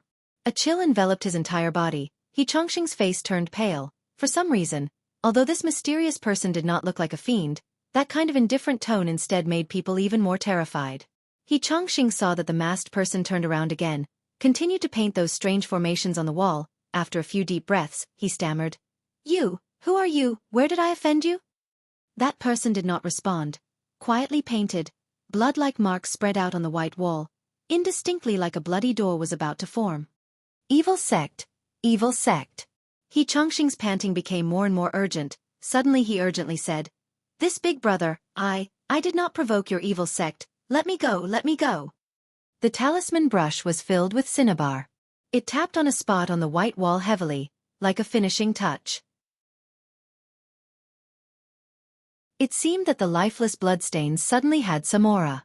Then between the bloodstains, a bloody door seemed to be open, as if evil ghosts would rush out from behind the bloody door in the next moment. That person turned around, put down the brush and then walked to He Chongqing's side, looked down at him, then quietly said, "You did not provoke the evil sect, but you are useful to me." He glanced at that mysterious and twisted horrifying blood door on the white wall, quietly laughed and said, "I have searched for a long time and still could not find those companions, so I can only think of a way to let them come out themselves." He Chongqing did not understand the meaning of this person's words but instinctively felt an indescribable fear. His teeth started to chatter, chattering said, "You, what do you mean?" That person looked at him, squatted down beside him, but did not seem to have the intention to make a move, instead looked at He Chongqing's face. After a while, from behind the mask came a sigh. After a long while, he was heard saying in a low voice, "Bullying the weak, fiendish, greedy for life when encountering a strong enemy, afraid of death, everyone is like that. Standing in the light modest and respectful. In the dark and scrupulous? Probably one day. No, should be a long time ago, I may also become like that." That masked person faintly muttered to himself. A pair of dark eyes looked at He Chongqing, who was tightly bound and unable to move. His eyes did not seem to have the slightest emotion, other than a stretch of indifference. He Chongqing suddenly felt that he was like a pig waiting to be slaughtered. That ice-cold sense of despair seemed to turn up from every corner of his body, making him tremble incessantly. He desperately twisted his body but it was useless. It only made him look like a twisted worm, unexpectedly ugly. At the same time, he once again begged this person, shedding tears, begging him to let him go, and then he was willing to pay any price. That masked person took a ball of cloth and directly gagged his mouth. He Chongqing's mouth made muffled sounds, his eyes revealed despair, and a trace of pain and regret. That masked person looked at him, suddenly smiled and said, "Are you regretting that you didn't shout for help just now?" He Chongqing stared at this person, his eyes like they were about to spit fire, as if he could not wait to cut this person into 1,000 pieces. But that masked person shook his head, and then gently said, I have already arranged a soundproof formation around this house. No matter how much you shout, no one will be able to hear. Saying like this, you will most likely be able to die in peace, right? He Chongqing's body suddenly stiffened, the despair in his eyes became more intense, and when he looked at this masked person again, the fear in his eyes also deepened. That masked person casually picked up the black dagger that was inserted into the ground, gently crossed it in front of him and said, Do you know, in the evil faction, there is an extremely terrible torture, used to punish people who have committed a great sin. That torture is called blood dripping. Tie the sinner to the ground, cover his eyes, and then cut open his blood vessels bit by bit. This way the sinner will hear drip, drip sounds, slowly flowing out from his body, dripping to the ground. Then, there will be countless terrible blood-devouring insects, from the wounds on your body, into your flesh, bit by bit eating everything in your body. And you can even hear those chewing sounds, isn't it very interesting? The muscles on He Chongqing's face violently trembled, his head desperately shook, his mouth as if he had gone crazy, strange sounds, his face without the slightest trace of blood.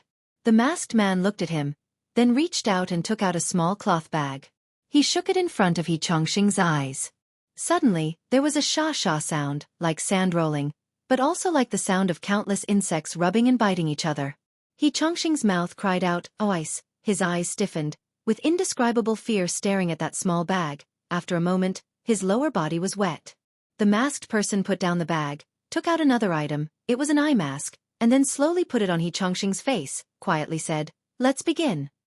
He Chongqing wailed, struggled with all his might. But right now, like a fish on the chopping board, in the end, it was useless. Soon, his eyes were covered by a black blindfold, and he was completely drowned in darkness. An icy chill, like a merciless blade, fell on his right wrist. He Chongqing's body instantly began to tremble violently, but the icy cold intent seemed to be indestructible. In an instant, it seeped into his flesh and blood and pressed down fiercely. Drip! He Chongqing suddenly held his breath. Drip! The surroundings suddenly turned dark, a stretch of silence, only that soft but clear sound, like a drop of water falling. Drip! The sound of every drop seemed to have the same interval. Every drop of water was like a terrible hammer, fiercely beating his soul. Every blow was enough to make one's soul fly away and scatter. However, the nightmare did not seem to be over. In that terrible and clear dripping sound, suddenly there was a thin sha-sha sound, like the sound of insects crawling, echoing in his ears. A frighteningly cold and numb feeling came from his wound. He Chongqing could no longer bear it, let out a heart-wrenching roar, but all the sound in the end was blocked in the depths of his throat. The night wind was bleak, someone blew out the candles, darkness surged, plunging the world into a shadow. The masked person slowly stood up, coldly looking at the person in front of him, whose entire body was like sifting chaff, to the point that he did not even look like a human, put away the small bag in his hand, then turned and walked out. Behind him, in the small twisted tunnels on the ground, bright red liquid was slowly dripping, making an orderly sound. When the door opened, there was a low squeak sound. Looking at the world outside the house, it was already late at night. He closed the door, walked to the dark side of the road, and sat down under the big tree. The dark shadow of the tree was hazy, covering his figure. After a moment, a black shadow walked out from behind the tree. It was a black dog, sniffing around and coming to his side. The masked person took off his mask. With the dim light, the outline of his face could be seen clearly. It was Lu Chen. He looked a little tired. Even the light in his eyes was a little dim. Atsu stood in the darkness, staring at him. After a while, it leaned over, gently rubbing its head against Lu Chen's arm. Lu Chen reached out and hugged it, gently touched Atsu's head, and whispered, "It's done." Atsu let out a low whimper, as if in response to his words. Lu Chen looked up at the dark night. A trace of complex emotions flashed through the depths of his eyes. After a moment, he picked up the small bag. Atsu's eyes stared at the small bag, unblinking. Lu Chen also looked at the small bag, looked for a while, and suddenly said to Atsu, "You see, I was right, right? There are so many people in this world, they believe whatever others say." He gently loosened his hand, the rope at the mouth of the bag fell. In the night wind, the sand inside was blown up by the wind, drifting into the quiet and cold depths of the night.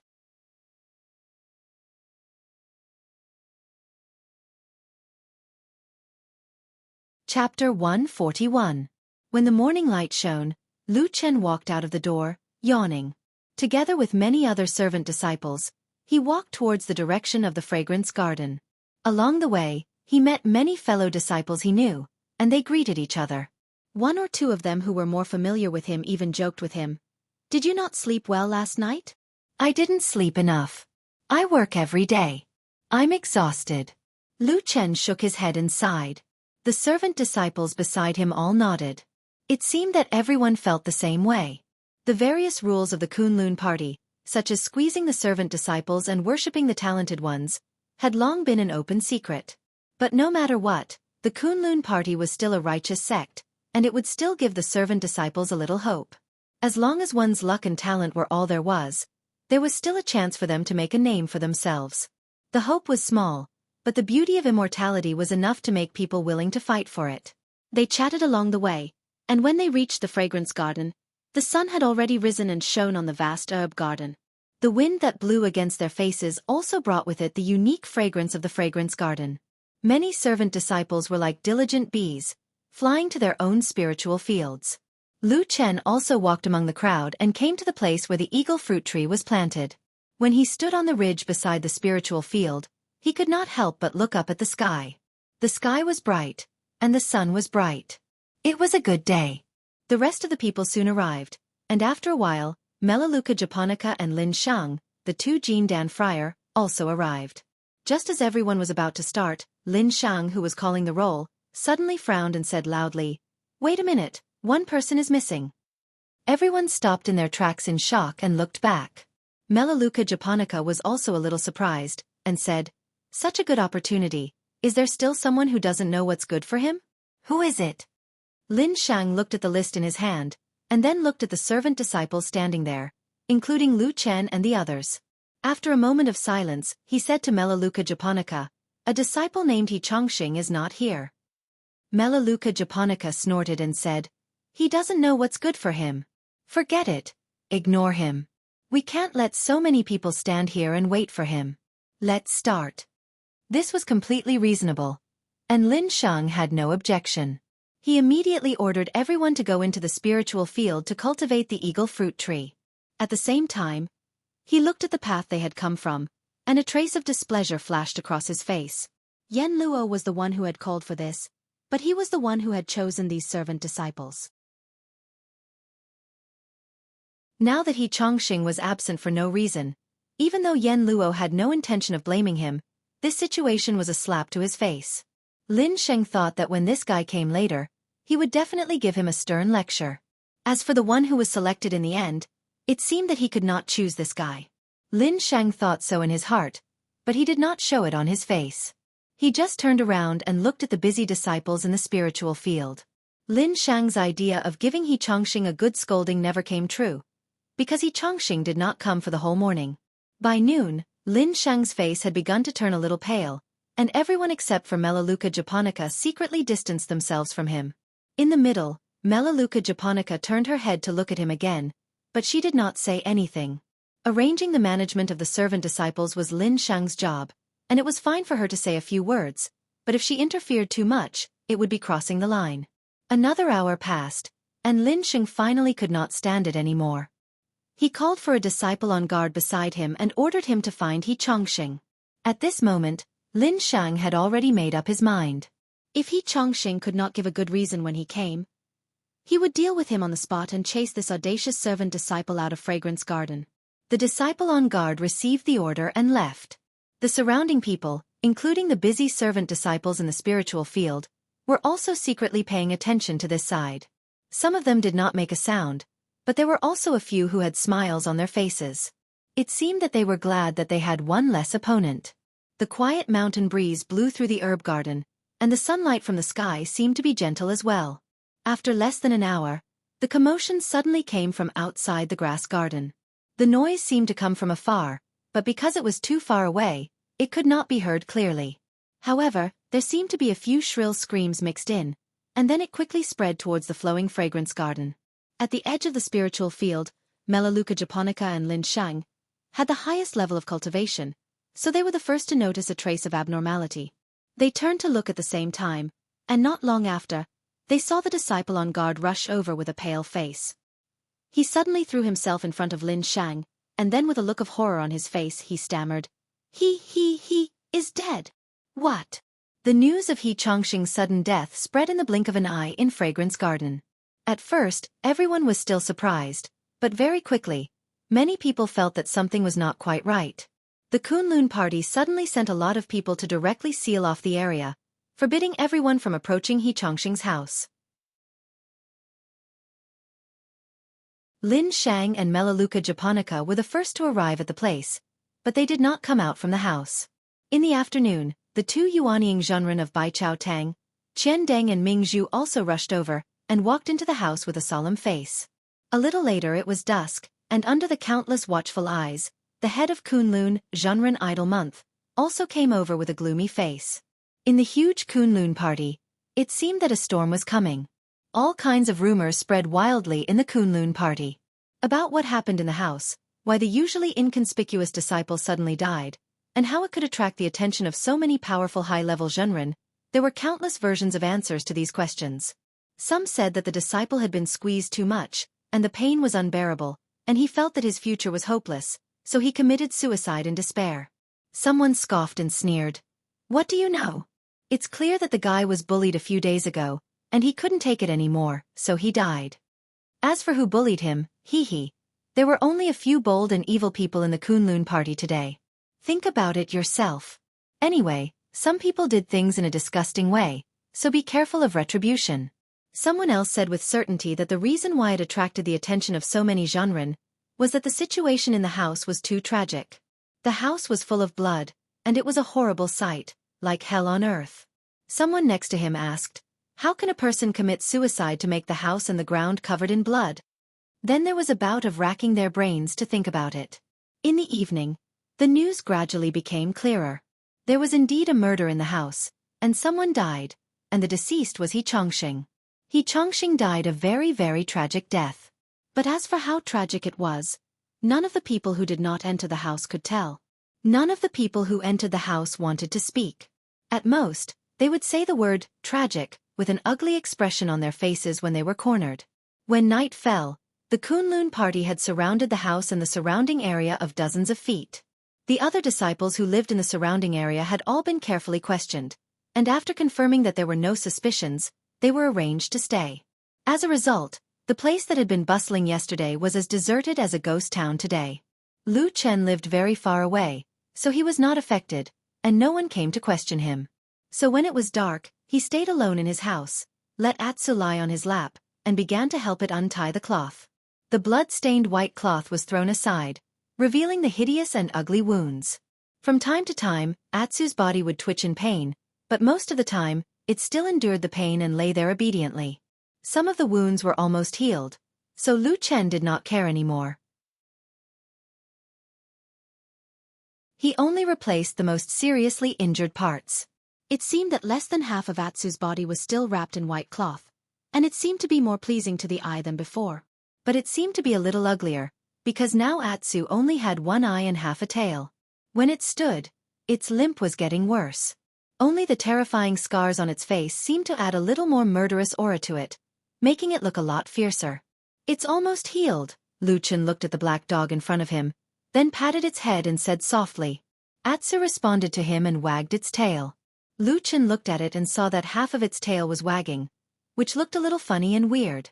He could not help but sigh, then he smiled and said, when it's healed, you have to be careful when you go out to play. In Atsu's one eye, a dark green light flashed, and then it leaned its head on Lu Chen's knee, quietly snuggling up to him. And in a place that Lu Chen could not see, under the layer of dark green light, there was a very faint black, swaying a little. Lu Chen looked out of the window. The dark night was endless, and his expression was also indifferent. After a moment, he waved his hand, and the candlelight in the room dimmed. Go to sleep, we'll see what happens tomorrow.